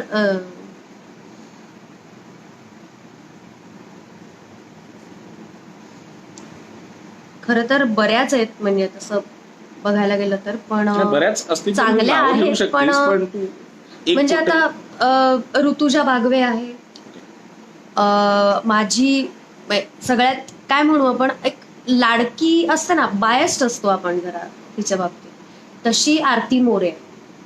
मी तिच्या बाबतीत बायस्ड आहे. तिने काही करावं मला ते आवडतं. सो ती आहे. आणि बरं, आरती आणि ऋतुजा बागवे यांच्या बाबतीत सांगायला झालं तर आता आरती मोरेचं काम मी सगळ्यात जास्त, ऋतुजाला मी 4थीत आम्ही एकत्र काम केलेलं आहे. तसं मी तिला लहानपणापासून बघतीये, पण त्यामुळे तिच्यातली प्रोग्रेस मला जास्त जाणवते की तेव्हाची ती आणि एकांकिका स्पर्धेतली ती आणि आत्ताची ती, ह्याच्यात खूप कमालीचा बदल आहे. आणि आरती मोरे चं स्कूल आणि आपलं म्हणजे सेमच स्कूल आहे. सो काय सांगायचं तिच्याबद्दल, ती जे करते ना ते मनापासून आणि खूप मेहनतीने करते आणि त्यामुळे मला ती या बाबतीत खूप प्रचंड आवडते. विश्वास मित्र, आडवा फोन करता येत नाही, आडवा केल्यावर ते परत रोटेट करायला सांगतायत. सो आम्ही करून बघितलं पण तो होत नाहीये.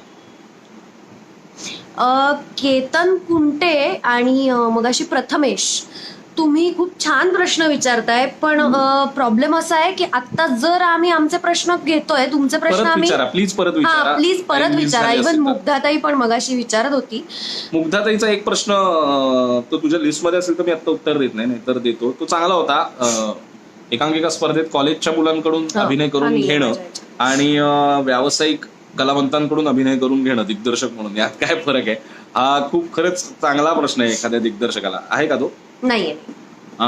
तर मला त्याचं उत्तर द्यायला आवडेल, कारण कॉलेजच्या मुलांना जेव्हा तुम्ही अभिनय करायला लावता तेव्हा स्ट्रॅटेजीज तुम्हाला फारशा करायला लागत नाही दिग्दर्शक म्हणून. चेतन दातारने आम्हाला खूप उत्तम एक शिकवलं होतं. ऍक्टर हँडलिंग नावाचा एक प्रकार असतो जो प्रत्येक दिग्दर्शकाला यायला लागतो. ऍक्टरच्या स्वभावानुसार, त्याच्या चॉईसनुसार तुम्हाला तुमची स्टाईल बदलायला लागते. सो कॉलेजला काय असतं की एकतर डिरेक्टर म्हटल्यावर जरा तो बॉसच असतो, त्याचं ऐकतात. आंतरमहाविद्यालयीन एकांकिका स्पर्धेत मुळात त्यांना सरेंडर करावं लागत नाही. सगळे सरेंडर झालेले असतात ऑलरेडी. तालमीच्या पहिल्या दिवसापासून ते सरेंडर असतात, त्यामुळे ते एक सोपं जातं.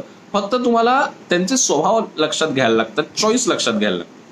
म्हणजे आता जर हिची चॉईस, हिला पहिल्यापासून माधुरी दीक्षित प्रचंड आवडते. आता मला माहिती आहे भक्तीला माधुरी दीक्षित आवडते, तर तिला ऍक्टर म्हणून सांगताना माधुरी दीक्षितचा मी कुठला सीन किंवा कुठला रेफरन्स किंवा तिने काय केलंय हे तुला पटलंय का हे चूक आहे, अशा पद्धतीने कदाचित सांगू शकतो. आणि आता तिने स्मिता पाटील उत्तर दिलं, पण तू ऍक्ट्रेस विचारलास, हिरोईन नाही. हिरोईन विचारला क्लॅरिटी. तर मला असं वाटतं त्या चॉईसचा पण विचार करायला लागतो. शाहरुख खान आवडणाऱ्या मुलाला तुम्हाला वेगळं सांगायला लागतं आणि नसरुद्दीन शहा आवडणाऱ्या मुलाला तुम्हाला वेगळ्या पद्धतीने सांगायला लागतं, असं मला वाटतं. किंवा मी ही स्टाईल करतो. किंवा त्याचा स्वभाव, एखाद्याला ओरडल्यावर तो जास्त पेटून काम करतो का त्याला बाबा प्रेमाने समजवायला लागतं, जरा बाजूला घेऊन, चार चौघात नाही बोलायचं, बाजूला घेऊन, असं जरा ऍक्टर हँडलिंग. पण ह्याचंही इंटर कॉलेजेटला ते जरा सोपं जातं असं मला वाटतं. निशांत घाटगे नमस्कार. आज सोपं जातं असं वाटतं, पण व्यावसायिकला ह्याच्यात खूप एनर्जी जाते. मुग्धाताई आता माहित नाही आहे की नाही अजूनही, पण व्यावसायिकला ह्याच्यात खूप एनर्जी जाते. मला असं वाटतं की कारण सिनियर ऍक्टर्स असतात, त्यांना सांगताना त्यांचा थोडासा इगो सुद्धा आपल्याला सांभाळायला लागतो. पटकन कसं सांगणार, म्हणजे जरी आपल्याला ते चुकीचं वाटत असलं तरी ते पहिल्या दिवशी न सांगता कितव्या दिवशी सांगायचं, रंगीत तालमीच्या किती आधी सांगायचं, ह्या सगळ्याचं कॅल्क्युलेशन दिग्दर्शक म्हणून तुम्हाला करायला लागतं. एका नटाचं मी नाव नाही घेऊ शकत, पण मला आठवतंय, तो किस्सा सांगायला आवडेल. खूप सिनियर ऍक्टर होते, त्यांना कसं सांगायचं मला कळेना डिरेक्शन करताना, की काय एक्झॅक्टली मला हवंय ते मिळत नव्हतं. आणि महान नट, म्हणजे मी स्वतः त्यांचा खूप मोठा फॅन आहे. पण व्हायचं काय, ते थोडे विसरायचे, की आदल्या दिवशीच्या तालमीतलं थोडंसं विसरायचे. सो मी हळूहळू काय सुरू केलं, की रणजित पाटील होता मला असिस्टंट डिरेक्टर तेव्हा. मी हळूहळू असं सुरू केलं की काल तुम्ही सर असं केलेलं ना, ते जास्त चांगलं होतं. जे त्यांनी केलेलं नसायचं, जे मला हवं असलेलं असायचं, पण मी त्यांना सांगताना असं सांगायचो की काल तुम्ही हे केलेलं, काल कमाल झालेलं. हो काय, त्यांनीच केलंय असं सांगून मी ते हळूहळू मला जे हवंय ते त्यांच्याकडून काढून घेतलं. पण ही स्ट्रॅटेजी सुचायला मुळात तालमीचे 17 दिवस 18 दिवस गेले होते, आणि मग मला लक्षात आलं की अशा पद्धतीने हँडल करून बघूया. सो व्यावसायिकला तुम्हाला काम करताना खूप ऍक्टरचा स्वभाव, त्याचा इगो, त्याची स्टाईल पुन्हा, कारण प्रत्येक व्यावसायिक नटाची त्याची एक स्टाईल असते, ती एका नाटकात कधीच बदलू शकत नाही. आणि आपल्याला तो हक्क सुद्धा नाही, कारण त्या स्टाईलवर त्यांनी स्वतःचा ऑडियन्स तयार केलेला असतो. सो दिग्दर्शक म्हणून तो मला हक्क सुद्धा नाही की आपण त्यांना सांगावं की तुमची स्टाईल बदला, कारण आपण शेवटी व्यावसायिक नाटक करतोय. ते तिथे शिकायला नाही आलेले, तिथे लोक त्यांना बघायला येणार आहेत, माझं दिग्दर्शन बघायला येणार नाहीये. सो मला असं वाटतं की त्यांची स्टाईल बदलण्याचा हक्क कुठल्याही दिग्दर्शकाला नाही व्यावसायिक करताना. सो मला असं वाटतं, गप्पा रंगत असतील तर वेळ लांबला तरी चालेल, नेमकं काय बरं. सो मला असं वाटतं की व्यावसायिकला काम करताना तुम्हाला खूप त्या ऍक्टरच्या स्टाईल प्रमाणे करावं लागतं, आणि त्यांना सूट होईल असे झोन्स, असे पॉकेट्स तुम्हाला नाटकात तयार करायला लागतात. सो जास्त चॅलेंजिंग आहे व्यावसायिक नाटक करणं. कारण पण मनासारखं तुम्हाला काम करायचं असेल तर इंटर कॉलेजेट करायला पाहिजे. आणि काय रणजित पाटील हसतोय, रणजित पाटील आठवलं त्याला, असिस्टंट होता ना तेव्हा. हा सगळं. तर पण मला असं वाटतं की इंटर कॉलेजेटला मनाचं, म्हणजे तुम्हाला जे हवंय ते करायचं असेल तर एकांकिका स्पर्धा करायला पाहिजे, किमान मुंबईत.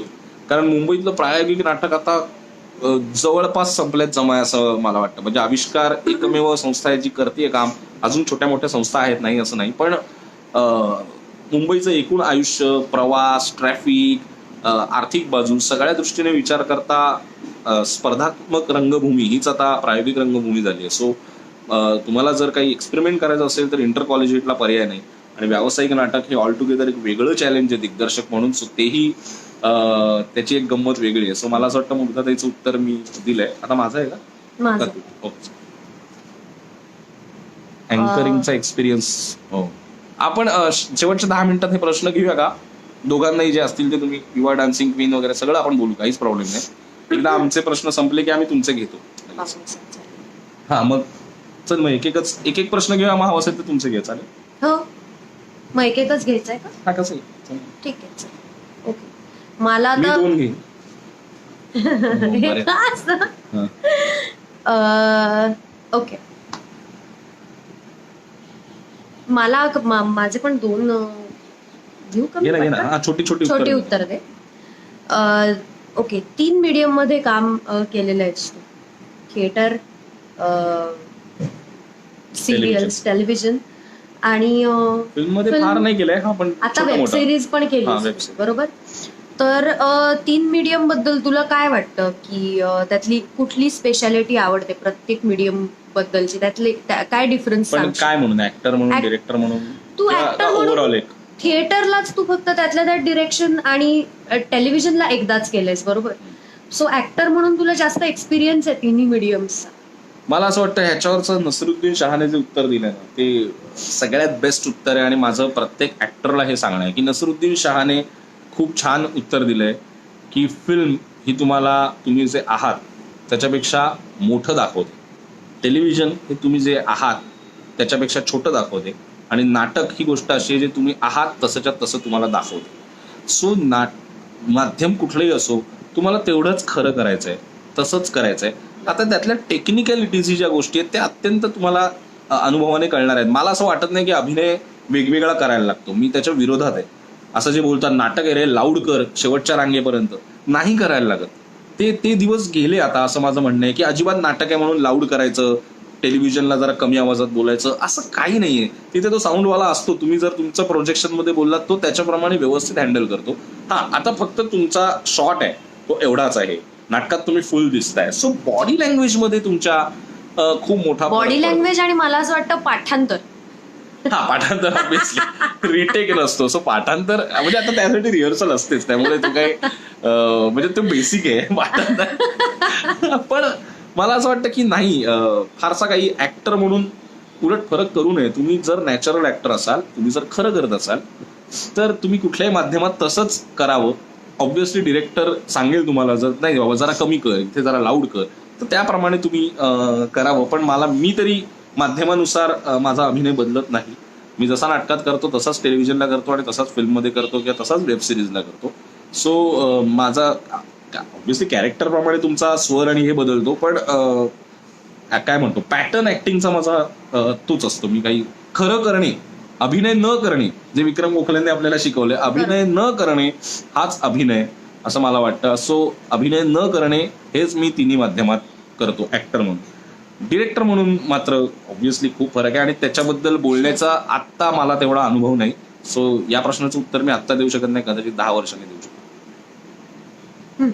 आता तुला प्रश्न, मला असं वाटतं की ज्यांना ज्यांना ऍक्टर व्हायचंय, कारण कसं आहे मी स्वतः लेखक, दिग्दर्शक, नट तिन्ही आहे. जेव्हा माझ्याकडे ऍक्टिंगचं काम नसतं तेव्हा मी घरी बसलेलो असेल तर मी लिखाण करू शकतो. लिखाणाचं नसेल तर एखादं डिरेक्शनचं एखादं नाटक किंवा असं काहीतरी चालू असतं.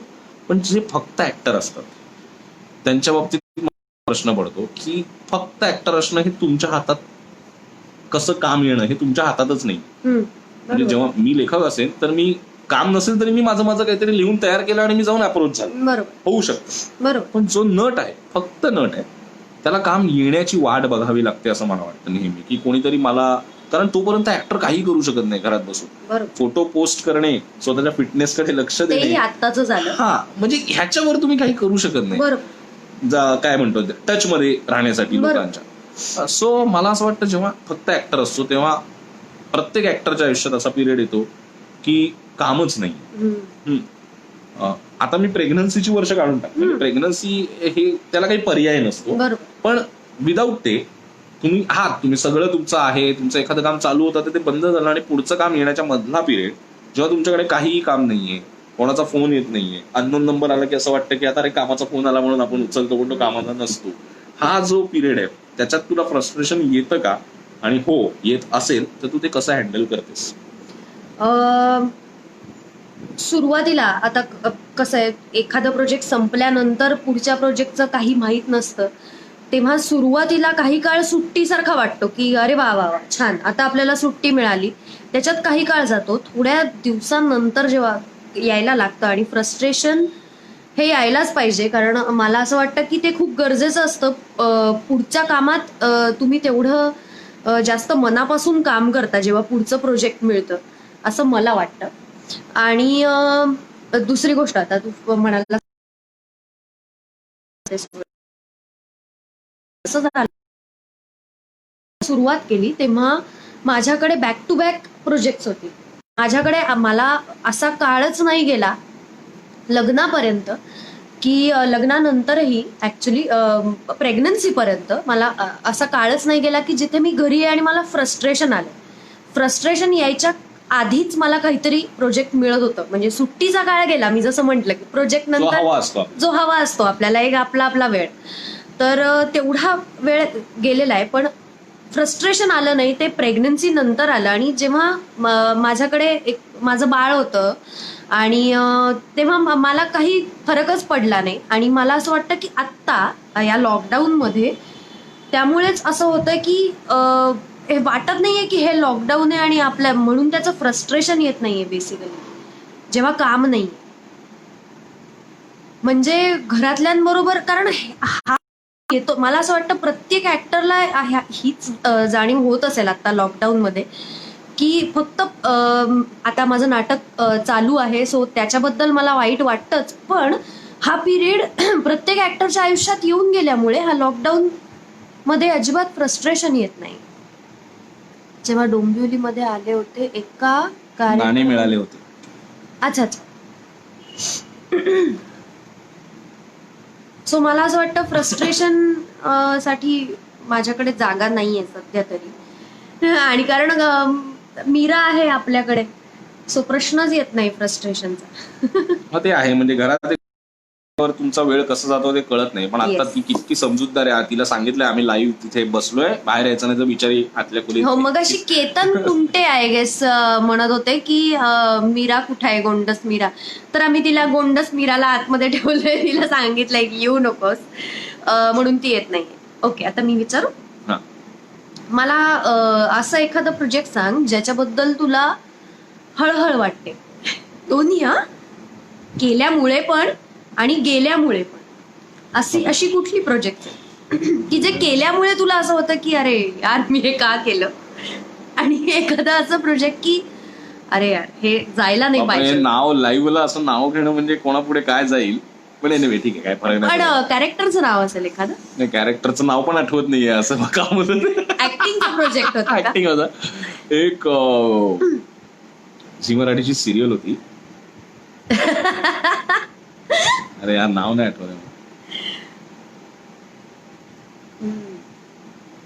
तेजस्विनी पंडित एकाच या जन्मी जणू नावाची एक सिरियल मी केली होती, ज्यात व्हिलन होतो मी.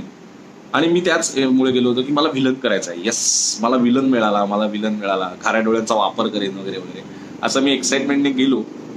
आणि तिकडे एकूण ते कॅरेक्टर आणि माहित नाही ते जे आलेले सीन्स आणि त्याच्यात काही ते काही जमेना मला. आणि काय करतोय आपण, मला दिवस कसा हा निघेल असं फ्रस्ट्रेशन यायचं.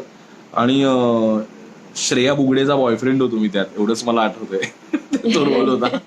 तर भयंकर. आणि मी माझं अत्यंत वाईट काम, जर कोणाला युट्यूबवर बघायला मिळालं तर बघा, कसं अभिनय करू नये ह्याचे धडे तुम्हाला त्यात मिळतील नक्कीच. एकाच या जन्मी जणू मध्ये मी काम केलेलं आहे. नाव काय? मला कॅरेक्टरचं नावच आठवत नाही, अजिबात आठवत नाही कॅरेक्टरचं नाव. पण त्यात मी काम केलंय आणि काही एपिसोडच होतो मी. त्यांनाही कळलं याला काही जमत नाही बहुतेक, लगेच मला गुंडाळलं त्यांनी. खरंच मला, म्हणजे मी कोणाला दोष नाही देणार, पण मला जमलं नाही ते, आणि मला ते काही जमेच ना. आणि मला दररोज सेटवर जाऊन असं वाटायचं की मी हे का घेतलं काम, फक्त मला विलन करायला मिळेल याच्यात मी घेतलं होतं, पण ते काही मला जमलं नाही. सो ते एक मला असं वाटतं की मी का केलं. थँक्यू वरदा बिवलकर, थँक्यू. आणि मला असं वाटतं प्लीज मीराला बोलवा ना. बोलवतो, मग तुम्ही तिच्याशीच गप्पा माराल, आम्ही बाजूला राहू. मला असं वाटतं एक गेलं असं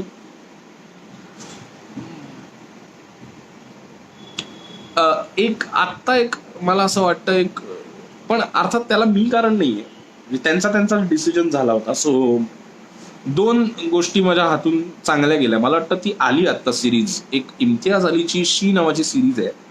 आता त्यातला तो रोल किती राहिलाय मी बघितली नाही, त्यामुळे माहित नाही, पण तो रोल मला खूप आवडलेला. त्यांनी मला बोलवलेलं, साधारण आता माझ्या नवऱ्याची बायको मधलं सौमित्र जसं आहे पात्र, तशा टाईपचंच पात्र होतं. हिरोईनचा एक मित्र आणि असाच हँकी वँकी मित्र जो जी जी त्याच्याकडे व्यक्त होते, तो पण शेअरिंग करतो आणि छान तिला हसवतो बिसवतो, अशा टाईपचाच एक रोल होता.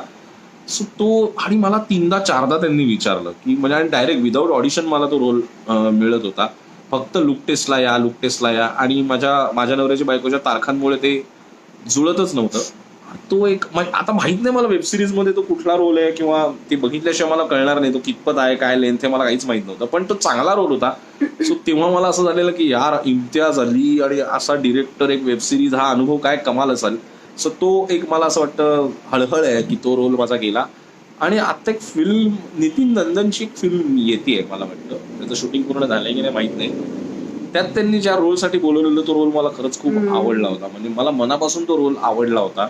एक अमेरिकेवरून आलेला आणि ग्रामीण भागातल्या शाळेत जो शिकून तिकडे गेलाय आणि तो तिथे येऊन परत कसा त्यांना मदत करतो आणि त्या मुलांना कसा इन्स्पायर करतो आणि इंग्लिश त्यांना बोलायला शिकवतो वगैरे, अशा पद्धतीचा तो रोल होता. तो खूप गोड होता रोल. सो तो पण नंतर त्यांचाच काहीतरी डिसिजन झाला. आय डोंट नो काय झालं एक्झॅक्टली, पण त्यांनी मला डायरेक्ट सांगितलं की नाही, तुम्ही नाही आहात. म्हटलं ओके, काहीतरी त्यांच्या लेवलला डिसिजन झाला आणि मला तो रोल करायला मिळाला नाही. पण तो रोल मला हळहळ झाली, मला तो रोल गेला, यार मस्त रोल. वैशाली म्हणते बहुतेक तो रोल नाहीये शी सिरियल मध्ये. नाहीये? त्यांना तू नाही मिळालास त्यामुळे त्यांनी रोलच काढून वा, टाकला. वैशाली चांगली न्यूज दिलीस.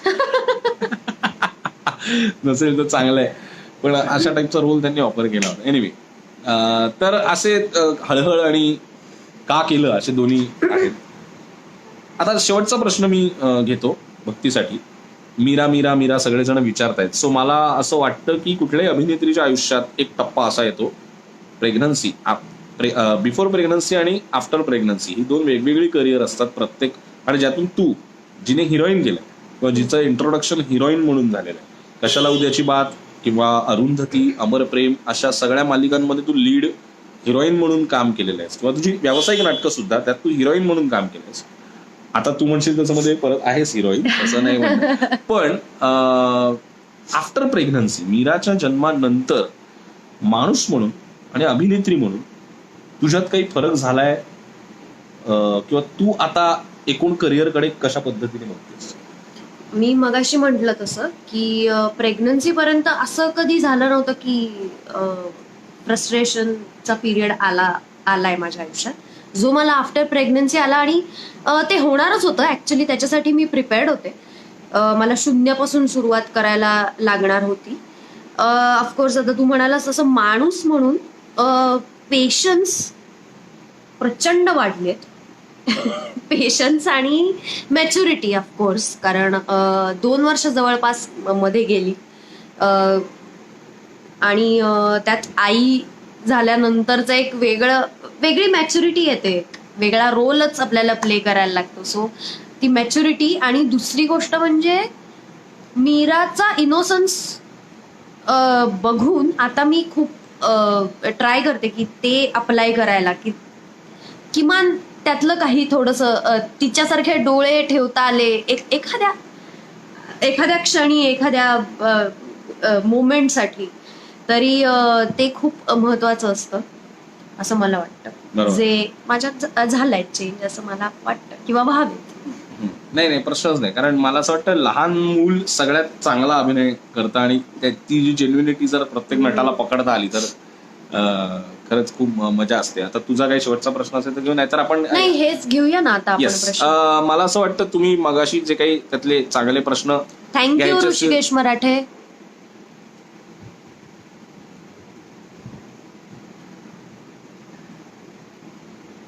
एकच कोणाकडून? अक्षदा पटणे. ऐक, काय आहे माहितीये का, आम्ही दोघंही आमच्या घराण्याला कलंक होत गाण्याच्या बाबतीत.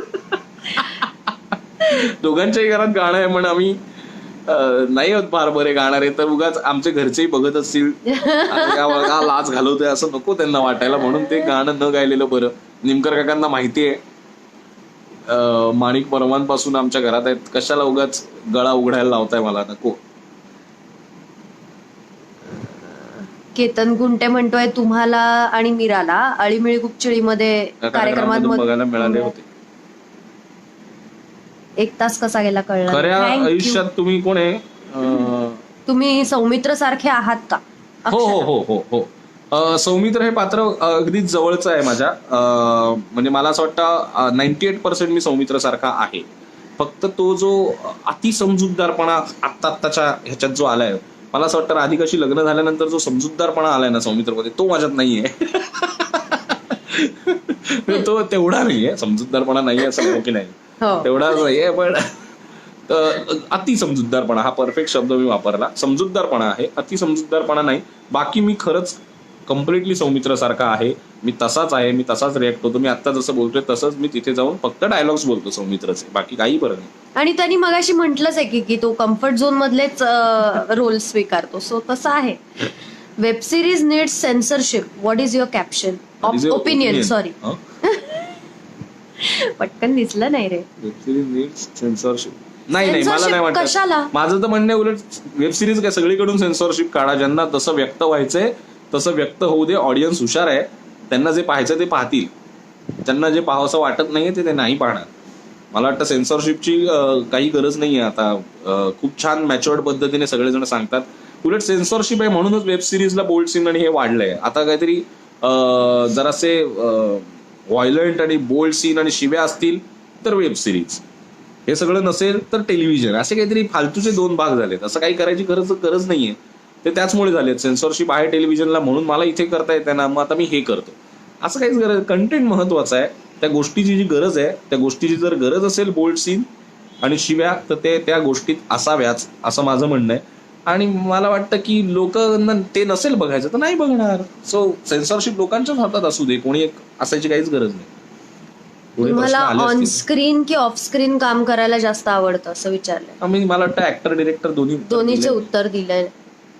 तू मागे नको जाऊस मला वाटतं. अरे नाही, विचारते. आधीचे ऍक्टिंग की एक विनोदी अभिनय होऊन जाऊ दे. सॉरी स्नेहल, असं नाही होत बाळा. असं म्हणजे काय जोक्स काय मला कळत नाही. ऍक्टिंग की सूत्रसंचलन? सूत्रसंचलन मला वाटतं मी ऍक्टिंगचा आता भागच आहे मुळात आणि मी सूत्रसंचलन. आत्ता केलंय पहिल्यांदा. आणि तुम्हाला असं वाटतं का की मी काही वेगळं सूत्रसंचालन करतो? तुम्ही जर बघत असाल तर तेही मी आत्ता तुमच्याशी जसं गप्पा मारतोय तसंच करतो. मी काही वेगळा अँकरिंगचा नमस्कार असा वेगळा काही स्वर लावत नाही. मी गप्पा मारल्यासारखं अँकरिंग करतो आणि मला तेच आवडतं.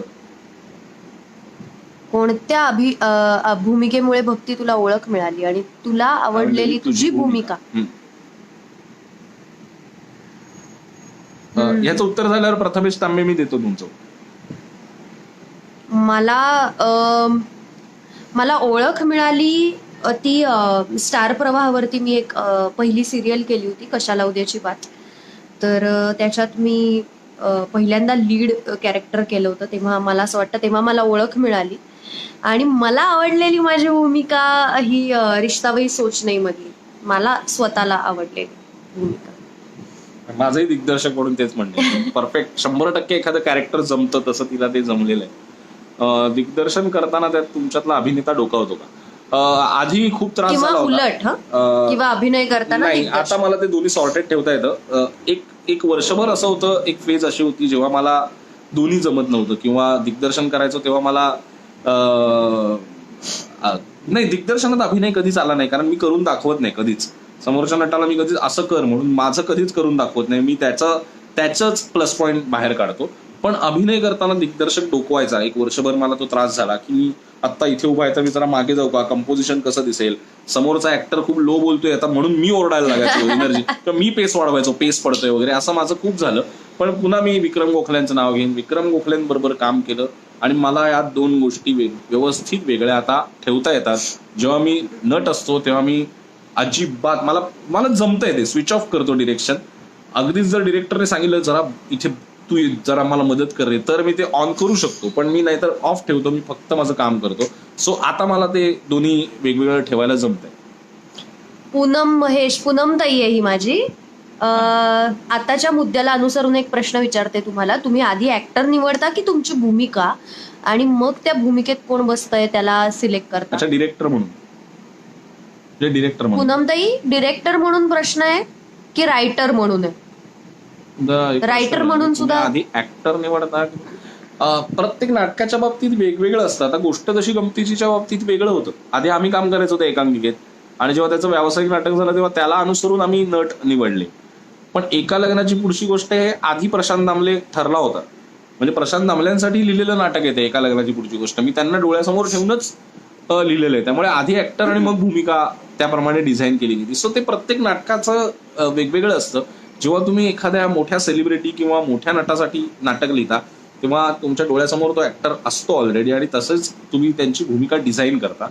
पण जेव्हा तुम्ही स्वतंत्रपणे लिहिता, मी एक नाटक लिहिलंय आणि आता मी शोधतोय, ती पण प्रोसेस होते. असं काही प्रत्येक नाटकाची प्रत्येक प्रोजेक्टची वेगवेगळी प्रोसेस आहे, त्यातलाच भाग आहे. असं फिक्स असं नाहीये त्याचं काही. मंजिरी बर्वे म्हणतायत मस्त, थँक्यू.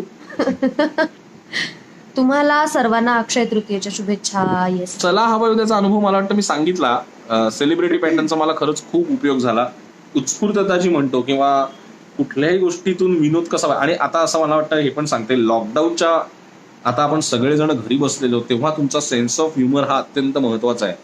जर तो तुमच्याकडे नसेल तर तुम्ही फ्रस्ट्रेट होऊन खरंच डिप्रेशनमध्ये जाण्याची शक्यता आहे. सो विनोद हा खूप महत्वाचा भाग आहे. म्हणजे आमच्यातली पण स्पेशालिटी मला तीच वाटते. आमचं जर भांडण झालं तर कचा कचा कचा कचा कचा एका पॉइंटला भांडतो आणि एका पॉइंटला पॉज जातो, दोघे एकमेकांशी बोलत नाही आणि कधीतरी आमचा लुक शेअर होतो आणि आम्हाला हसू येतं आणि ते भांडण संपतं. हे आमच्यातलं बऱ्याचदा भांडण संपण्याचं कारण आहे, कारण हसू येतं एकमेकांकडे बघून. सो सेन्स ऑफ ह्युमर मला हवाई उद्याने खरंच शिकवला. ते सगळे जे 6 जण आहेत आणि निलेश साबळे हे महान लोक आहेत, खरं सांगतो. म्हणजे ते इतकी वर्ष कन्सिस्टंटली करणं आणि प्रत्येक वेळेला नवीन विनोद घेऊन येणं ही सोपी गोष्ट नाहीये. ते सगळे माइंड ब्लोईंग आहेत. म्हणजे भाऊ कदमचा इनोसन्स, आणि प्रत्येकाची स्पेशालिटी आहे बघा. भाऊ कदमचा इनोसन्स आहे, कुशल बद्रिकेचा मॅडनेस आहे, कुशल आणि श्रेयाचा, भारत गणेशपुरेचा एक सरकॅस्टिक एक टोन आहे, सागर करंडे मिमिक्री आणि बाकी टायमिंग्स आणि त्याचा टोन आणि ते वेगळाच काहीतरी, अशी प्रत्येकाची एक एक स्पेशालिटी आहे. सो ती भन्नाट आहेत. आणि Nilesh Sable one man army आहे. तो ज्या पद्धतीने सांभाळतोय किंवा त्याने ज्या पद्धतीने, आणि योगेश शिरसाट, मला ते पण नाव घ्यायला आवडेल, त्याने इतकी सुंदर स्किट्स आमच्यासाठी लिहिली. प्रत्येक वेळेला प्रत्येक आठवड्याला नवीन आणि चांगलं स्किट लिहिणं हे सोपं नाहीये. सो योगेश शिरसाट हा खूप मोठं क्रेडिट आहे त्याचं सुद्धा, की त्याने इतकी सुंदर स्किट्स लिहिली. आणि स्नेहल शिदम ती स्किट मध्ये असली की खूप मजा यायची. सो हवाई उद्याचा अनुभव खरंच खूप ग्रेट होता. त्याचा आता पण फायदा होतो. मी पाहिली आहे ती सिरीज, तू बोलला होतास तो रोल आहे, पण मी म्हणेन तुला फक्त इम्तियाज अली बरोबर काम करण्याची संधी गेली. ओके. जुन्या नाटकांपैकी कोणतं नाटक पुन्हा एकदा तुझ्या स्टाईलने डिरेक्ट करायला आवडेल? वा वा वा. बॅरिस्टर. बॅरिस्टर. बॅरिस्टर मला आवडेल. आणि मला ज्या पद्धतीने ते सुचलंय डिरेक्टर म्हणून, कदाचित लोक मला चपलीने मारतील असं सुचलंय. किंवा ते एक्सपेरिमेंट म्हणून इतकं वर्क होऊ शकतं की माझं कौतुकही होऊ शकेल. सो मला असं वाटतं बॅरिस्टर मला करायला आवडेल, डिरेक्ट करायला आवडेल. आणि मला ते खूप वेगळ्या पद्धतीने सुचलंय. अपर्णा आपटे म्हणतायत की चतुरंग प्रतिष्ठानला खूप खूप शुभेच्छा, इतका छान प्रोग्राम आणि अक्षय तृतीयेच्या शुभेच्छा. Yes, thank you. मीरामध्ये तुमची छबी दिसली अळीमिळी गुपचिळीमध्ये. कोणाला म्हणतायत माहिती नाहीये, पण मीरा मध्ये दोघांचं कॉम्बिनेशन आहे. आणि मला असं वाटतं दिसण्याच्या बाबतीत भक्तीसारखीच दिसावी ती.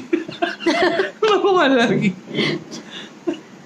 तुम्हाला एकमेकांचा आवडलेला रोल आणि तुमचे आवडते कलाकार? मला वाटतं आवडलेला रोल तिला जो आवडतोय तोच माझा आहे. माझ्या मते भक्तीचं सर्वोत्कृष्ट काम हे रिश्ता वही सोच नहीं मधली आई, म्हणजे मला सगळ्यात आवडलेला रोल आहे. आणि मला असं वाटतं 100% एखाद्याला जमतं एखादं कॅरेक्टर, तसं ते तिला जमलं होतं. आणि मला आता निमकर काकांना आठवते की नाही माहित नाही, पण मी आणि ओंकार राऊत आणि त्या एकांकिकेत 75% डायलॉग हे आमचे होते. 25% डायलॉग, 20% डायलॉग फक्त असतील. 80% आम्ही बोलायचो. ही फक्त लुक्स, पॉज, टायमिंग, ठहराव, शांतपणे बघणं, ह्याच्यावर सवाई अभिनेत्री ठरली ही. आणि आम्हाला दोघांना काही मिळालं नाही, केळं दिलेलं आहे आम्हाला दोघांना. आणि मला अद्वैतचा सगळ्यात आवडलेला रोल, जसं तो म्हणतो की 100% एखादा रोल त्याचा वाघ मी त्याच्यासाठी ते नाटक साधारण 5-6 वेळा तरी बघितलंय, हो की नाही. वाशीबिशीला येऊनही पाहिलं. तुम्हाला एकमेकांचा हे झालं. अद्वैत तू डिरेक्टर म्हणून ग्रेट आहेस, पण गल्ली ऍक्टिंग काय त्या नादात तुझ्यातला डिरेक्टर मागे जात चाललाय. गल्ली ऍक्टिंग म्हणजे प्लेइंग टू द गॅलरी, पण ऍक्टिंग आणि डिरेक्शनचा खरा काही संबंध नाही. एक तुम्हाला असं वाटत असेल तर तुमच्या मताचा आदर करतो मी. खरं तर काही संबंध नाही त्याचा. आय डोंट नो, म्हणजे तसा काही संबंध नाहीये खरं. कोणत्या व्यावसायिक नट किंवा नटीबरोबर दिग्दर्शक म्हणून काम करायला सोपं किंवा कठीण जातं? आ, सोपं कठीण नाहीये,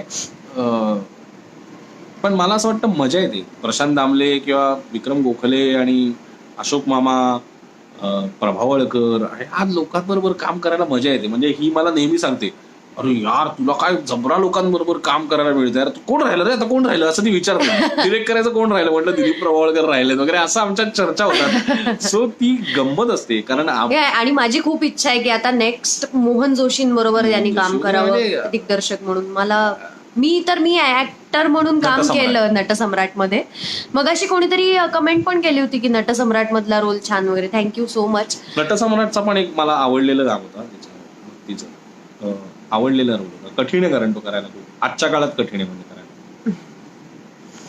अद्वैत चला हवंय उद्या कार्यक्रमात जेवढं तुम्हाला जितकं हसताना दाखवलं जातं तेवढं खरंच तुम्ही हसता का? हो हो. हा, ते ऍक्च्युली सांगण्यासारखं आहे. हा, फक्त काय होतं, मी हसतो खूप, हे खरं आहे, पण ते जेवढं दाखवतात तेवढं नसतं. म्हणजे किंवा काय होतं, ते एडिटिंगला ते कुठेही हसताना दाखवतात. म्हणजे कधी कधी आम्ही मोठ्या एखाद्या पंचवर खूप हसलेलो असतो, पण ते एडिटिंग करताना ते एखाद्या छोट्या जोकवर खूप मोठं हसताना आम्ही दिसतो. सो ते तसं नसतं की प्रत्येक वेळेला मला एवढ्या मोठ्याने नाही हसू नाही. येतं. आणि काय होतं So- कधी कधी मला असं वाटतं एडिटिंग मध्ये टीव्हीवर जो एखादा जोक दिसतो तो आपल्याला टीव्हीवर हसू येत नाही, पण त्या क्षणी तिथे हसू खूप हसू आलेलं असतं. सो तो म्हणून तुम्हाला असं वाटतं कधी कधी म्युझिकमुळे किंवा त्या कटमुळे तो एवढा आवडत नाही टीव्हीवर. हा, पण हसतो मी, खूप हसतो, मला खूप हसतो. अच्छा, हल्ली म्हणायचं होतं त्यांना, गल्ली नाही बहुतेक. अमित हल्ली पारकर. ऍक्टिंगच्या नादात दिग्दर्शन मागे जात आहे. असेल. वेळ पण नाही हो, सध्या 3 गोष्टी करत होतो मी. तसा वेळ पण नाही दिग्दर्शनाला मिळाला, आणि तसं काही प्रोजेक्ट पण नाहीये. म्हणजे मला जर आवडलं तर मी नक्की करेन. एकांकिका. पूर्वीच्या आणि आत्ताच्या एकांकिका नाटक यात काय फरक जाणवतो? शौनक जाखडी म्हणतात. चांगलं आहे, उलट सुधारत चाललंय नाटक, एकांकिका सगळे छान करतायत. आत्ताच्या रणजित पाटीलच्या तुम्ही एकांकिका बघितल्या तर खरंच मला दोन्ही आवडलेले आहेत. आणि मला असं वाटतं छान करतायत तरुण मुलं, चांगलं करणार, उत्तम कंटेंट येतोय. आजचं करा, खरं करा, ते होणार, चांगलं होणार. काही काळजी करण्याचं काही कारण नाही, उत्तम चाललंय. विक्रम गोखल्यांबद्दल तू सांगितलेल्या मताशी मी पूर्ण सहमत आहे, नेहा म्हणते. प्रश्नच नाही. थँक्यू. ओके. लहानपणी केलेलं प्रोफेशनल नाटक कोणतं आणि भूमिका कोणती? दोघांची. प्रोफेशनल नाही केलंय मी, संगीत नाटक केलंय. कट्यार काळजात घुसली मधला छोटा सदाशिव माझ्या आईनेच बसवलं होतं. त्यात मला सर्वोत्कृष्ट बालकलाकाराचं बक्षीस पण होतं मला वाटतं. सो तेच आहे प्रोफेशनल. म्हणजे त्याचे काही असे भरमसाठ प्रयोग नाही झाले, पण कट्यार काळजात घुसली केलं. मी सुद्धा ऍक्च्युली याच्याच आईनी संगीत नाटक बसवलं होतं. त्याच्यात एक प्रवेश फक्त केला होता मानापमान मधला. तेव्हा खूप लहान होते मी, 4थीत असताना. आणि तेव्हा माहित नव्हतं की याच्याशी लग्न होणार आहे वगैरे. पमा मावशी सांगते कार्यक्रम छान सुरू. अरे वा वा, थँक्यू. पण आता मला असं वाटतं 1.25 तासाच्या वर झालाय. Yes. निमकर काका तुम्हीच सांगा, कारण प्रश्न आम्हाला पण मजा येते गप्पा मारायला, पण तरी एक वेळेचं बंधन. तुम्ही दोघं कशामध्ये कम्फर्टेबल आहात? नाटक दोघही? ऑनलाईन एकांकिका नाही नाही हो, कारण लाईव्ह आर्टची जी मजा आहे ना. एक्झॅक्टली. मी जसं तुम्हाला म्हंटल मगाशी चला हवंय उद्याचं, की ते लाईव्ह मध्ये कधी कधी, म्हणून ते नाटकासारखं परफॉर्म होतं तिथे. कधी कधी ते लाईव्हला खूप हसू येतं किंवा छान वाटतं, तेवढं नाही वाटत इकडे टीव्हीवरती. ते तसंच साधारण एकांकिकेचं पण आहे, ती मजा नाही येणार. तुमच्यासोबत गप्पा मारून थँक्यू. चला निमकर काका उत्तर द्या. निमकर काका आहात का? भविष्यात एकत्र काम करणार का? हो, करू की. चांगला रोल ऑब्व्हियसली करू, का नाही करणार. आणि अजून आता मला असं वाटतं एकांकिका एकच अशी आहे की ज्याच्यात आम्ही एकत्र काम केलं. तंत्रज्ञानाच्या वापरामुळे काही बदल असतील तर कोणत्या बदल? हा, म्हणजे आता त्याचा वापर जास्त होतोय, पण काही हरकत नाही, कारण व्हिज्युअल बेस्ड नाटक होत आहे. काही चांगली गोष्ट आहे, कारण व्हिज्युअल जर नाटकात येत असेल तर काहीच वाईट गोष्ट नाहीये. आणि मला नाही वाटत कुठेही कंटेंट हरवला जातोय त्याच्यात. सो त्या कंटेंटला जोडून तर तंत्रज्ञानाचा वापर होत असेल तर ऑब्व्हियसली व्हायला पाहिजे, कारण ही आजच्या पिढीची भाषा आहे. जशी माझ्या पिढीची काहीतरी एक भाषा होती, आत्ताच्या पिढीची ती भाषा आहे, रंगभाषा ज्याला म्हणतो. सो ते तसे व्यक्त होत आहेत, मला त्यात काही खटकत नाही. रणजित पाटील विचारतोय, व्यावसायिक नटाने प्रायोगिक नाटक केलं तर त्याची स्टाईल सांभाळून करशील की गरज असेल तर ब्रेक करशील? वा वा वा रणजित पाटील. हसतोयस ना तिकडे आता वाचून? मला असं वाटत नाही व्यावसायिक नट एकतर प्रायोगिक नाटकात काम करेल. आणि जेव्हा आपण प्रायोगिक नाटक करतो किंवा प्रायोगिक नाटकाची संहिता आपल्या हातात असते तेव्हा फारच रेअर आहे की आपल्या डोळ्यासमोर असा एखादा व्यावसायिक नट येतो की आपल्याला त्याला त्या नाटकात घ्यावंसं वाटतं. हे फारच रेअर आहे. म्हणजे केलं तर मी नक्की त्याची स्टाईल ब्रेक करायचा प्रयत्न करीन प्रायोगिकला. अर्थात त्याच्या स्ट्रॅटेजीज वेगळ्या करायला लागतील, पण करायचा प्रयत्न करेन. पण हे फार रेअर आहे. म्हणजे उद्या एखादं प्रायोगिकचं अप्रतिम तुझ्याकडे आहे तर तुला प्रशांत दामलेला किती घ्यावंसं वाटलं तरी आपण अप्रोच होणार नाही की दामले सर कराल का प्रायोगिक नाटक, कारण आपल्याला माहिती आहे त्यांचा व्याप किती आहे किंवा ते काय आहे. सो प्रायोगिक नाटकाला पण त्यांना घ्यायलाच जाणार नाही असं मला वाटतं. पण अगदी जर तू म्हणतेस तशी वेळ आली तर हो, मी त्या स्टाईल. पण तू प्रायोगिक नाटक म्हणजे व्यावसायिक नटाला घेऊन केलेस ते शेवटचं मला वाटतं वैभव मांगले. हा, वैभव मांगले, येस. तेव्हा पण त्यांनी पुन्हा- त्याच पण पुन्हा वैभव मांगले हा प्रायोगिक मधूनच वर आलेला आहे. सो तो तसाच वर आलाय. बरोबर. त्यामुळे आय डोंट नो, म्हणजे तसं आपल्याला जनरल तेव्हा मांगले हा मोठा सेलिब्रिटी नव्हता. आता आपल्याला मांगलेला अप्रोच होताना आपण विचार करू, अरे हो मांगलेला विचारूया का. वैभव केलं होतं की त्यांनी.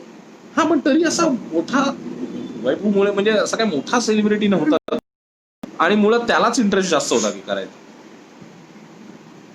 अण्णांची चतुरंग संबंधित काय आठवण सांगितलं? चतुरंग यांच्यातील नातेसंबंधांबद्दल काय सांगता येईल? गोखले कुटुंबीय आणि चतुरंग. अण्णांची, निमकर काका, अण्णांची चतुरंगाशी संबंधित आठवण मला नाही माहिती. म्हणजे कारण मी खूप लहान होतो जेव्हा अण्णा गेले. मुळात अण्णा किंवा माणिक वर्मा एवढी मोठी माणसं आमच्या कुटुंबात आहेत हे कळण्याचं पण वय नव्हतं. मला आत्ता कळते की एवढी मोठी माणसं आपल्या कुटुंबात होती. सो तशी मला आय डोंट नो, म्हणजे तशी आठवण नाहीये. म्हणजे मला तरी माहिती नाही. माझे आई बाबा याबद्दल जास्त चांगलं ऍक्च्युली म्हणजे आणि त्यामुळे मलाही जरा त्यांच्याबद्दल इतकं काही. पण आपण जो कार्यक्रम केला, मला असं वाटतं निमकर काका ब्राह्मण सहाय्यक संघात जो कार्यक्रम झाला तेव्हाच मला अनेक गोष्टी फक्त कळल्या की कसं तुमचा किती सहवास होता आणि विद्याधर गोखले आणि तुमचा प्रवास किती होता, किंवा चतुरंगाशी किंवा तुम्ही कसे त्यांच्याकडे जायचा, ते कसे चेक करायचे किती सिन्सिअर आहे की नाही. मला वाटतं हे किस्से तुम्ही सांगितलेले होते आणि प्रत्येक वेळेला चतुरंगाला कसा सपोर्ट केलाय अण्णांनी. सो हे मला ऐकीव किस्से माहिती आहेत. सो माझा अनुभवात म्हणजे मी पाहिलेलं असे काही किस्से नाहीत. त्यामुळे विजय मामा किंवा आई बाबा याबद्दल जास्त चांगलं बोलू शकतील माझ्यापेक्षा. मंजिरी बर्वे म्हणतात विक्रम गोखले माझंही खूप आवडतं. थँक्यू मामी. वेब सिरीज आल्यामुळे टीव्ही सिरियल्सवर भविष्यात काय परिणाम संभवतो? शेवटी काहीतरी हसू वाचायला हवा आहे उद्या. आता काय हसू म्हणजे काय करू, काय करू सांगा. हसू म्हणजे कसं हसू? तुम्हाला व्यक्त होण्यासाठी आवडतं साधन लाईक, गाणं, काही अजून कविता करणं वगैरे. व्यक्त होण्यासाठी मला वाटतं तो लिहितो. हो हो, लिहितो ना मी. लिखाण हे त्याचं व्यक्त होण्याचं साधन आहे. नाही, गायला आवडत नाही अशातला भाग नाही. आम्ही चांगले गात नाही. आम्ही घरात खूप गातो. स्टार मेकर नावाचा ऍप पण आहे आमच्याकडे, त्याच्यावर पण गातो. सो तसं काही नाही, आम्हाला गायला आवडत नाही अशातला भाग नाही. आम्ही खूप गातो. मला म्युझिक प्रचंड आवडतं. म्हणजे मी जेवढं किशोरी आमोणकर आणि भीमसेन जोशी, कुमार गंधर्व आणि ओंकार दादरकर जेवढं ऐकतो तेवढंच मी योयो सिंग, एड शिरीन आणि बादशाह एवढं. त्यामुळे मला खूप आवडतं म्युझिक ऐकायला. मी सगळ्या प्रकारचं म्युझिक ऐकतो. आता व्यक्त होणं एवढं मला म्युझिक साथच देत नाही तर कुठून व्यक्त हो. त्यामुळे कविता नाही करत मी. मला कविता नाही जमत. मी गद्य कितीही लिहू शकेन, लेख लिहू शकेन, शॉर्ट स्टोरीज लिहू शकेन, पण कविता मला नाही जमलेली. तेवढी प्रतिभा खरंच नाही माझ्यात. सो कविता आई खूप छान, माझ्या आई छान करते, गाणी छान लिहू शकते, विजय मामाला छान जमतात. सो तो झोन बहुतेक मी आशू या पिढीत, आशू करतो की नाही माहिती नाही कविता, पण या पिढीत मला नाही वाटत कविता करण्याचं काही आलंय. पण बाकी बऱ्यापैकी ते गुण आलेत पिढ्यानपिढ्या. Hi Advait. Non Maharashtrian you are the only reason I watch Marathi serials Oh. Marathi theatre and serial हो वा थँक्यू वा, so much thanks Aniket. Aniket Antony thank you so much. Web series करायला वेब सिरीज केली की त्यांनी आता ते केली, छोटा रोल होता. एक थी बेगम नावाची आता एक सिरीज आली आहे MX प्लेअरवर, छोटा रोल केला. आहे त्याच्यात, तुम्ही बघा त्याच्यात नक्की. आहे. मीराचं चला हवा येऊ द्या मधलं आवडेल ते सॉन्ग छान वाटलं. तू लटका के झटका के चलती है भटका के ध्यान. ऑब्विसली ते यानेच शिकवलं. पौराणिक कथांवरती अनेक संगीत नाटकं होतात, तर एखाद्या आधुनिक विषयावर नाही केलंय, पण आम्ही एक चांगलं संगीत नाटक केलं होतं. त्यात हिने काम केलंय. मी आणि ओंकार राऊतने लिहिलं आणि डिरेक्ट केलं होतं. दमा मिराजदारांची काम कथा केलंयस होती. त्या. आम्ही पण काम केलंय. दमा मिराजदारांची कथा होती, संगीत कोणे एकेकाळी. कोणे एकेकाळी नावाची कथा, त्याच्यावर आम्ही ते नाटक केलं. त्याला झीचा प्रायोगिक नाटकाचा पुरस्कार पण आहे त्या वर्षीचा. सो ते एक आम्ही चांगलं नाटक केलं, पण पौराणिक नाही, म्हणजे अगदी आधुनिक नाही, पण एक खूप व्हिज्युअल बेस आणि तरुण पिढीने केलेलं एक छान संगीत नाटक म्हणता येईल. अद्वैत, तुम्ही खलनायक साकारा तो रोल शोभेल. तुम्हाला काय अनुभव आहे हो अतुल मोडक? तुमच्याशी वाईट वागलोय का मी? का फक्त घाऱ्या डोळ्यांमुळे म्हणताय? विनोद त्यांना विनोद हवा होता हसवायला, म्हणून बोललो, हर्ट होऊ नका. सो मला पण आवडेल खलनायक छान करायला. वाटतंय खरंच चप्पा, दोघांचं जेन्युअनपणा मस्त. थँक्यू वैजयंती निमकर. अच्छा, मीराला बोलवा. बोलू का? बोलो. थांबा आणतो. वेब सिरीज डिरेक्ट करायला आवडेल का? व्हॉट्स युअर ड्रीम रोल? थांबा जरा, आता मीरा येते तुम्हाला सगळ्यांना भेटायला.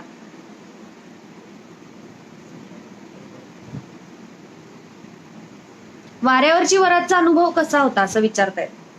आता मीरा आली, आता सगळे अनुभव. मीरा बस. तेव्हा सगळेजण तुला हाय करतायत.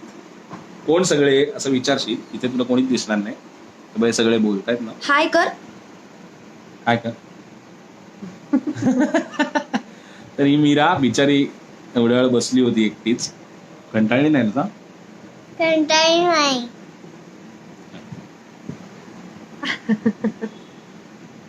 सगळ्यांना चला, आता आम्ही चला, सगळ्यांचा निरोप घेतो. Thank you, Yes. खूप मजा आली. निमकर काका थँक्यू. चतुरंग प्रतिष्ठानचे पुन्हा एकदा खूप खूप आभार मनापासून आणि आभार. तुम्हाला शुभेच्छा 46व्या वर्धापन दिनानिमित्त. आणि निमकर काका तुम्ही कधीही हाक मारा, आम्ही आहोत.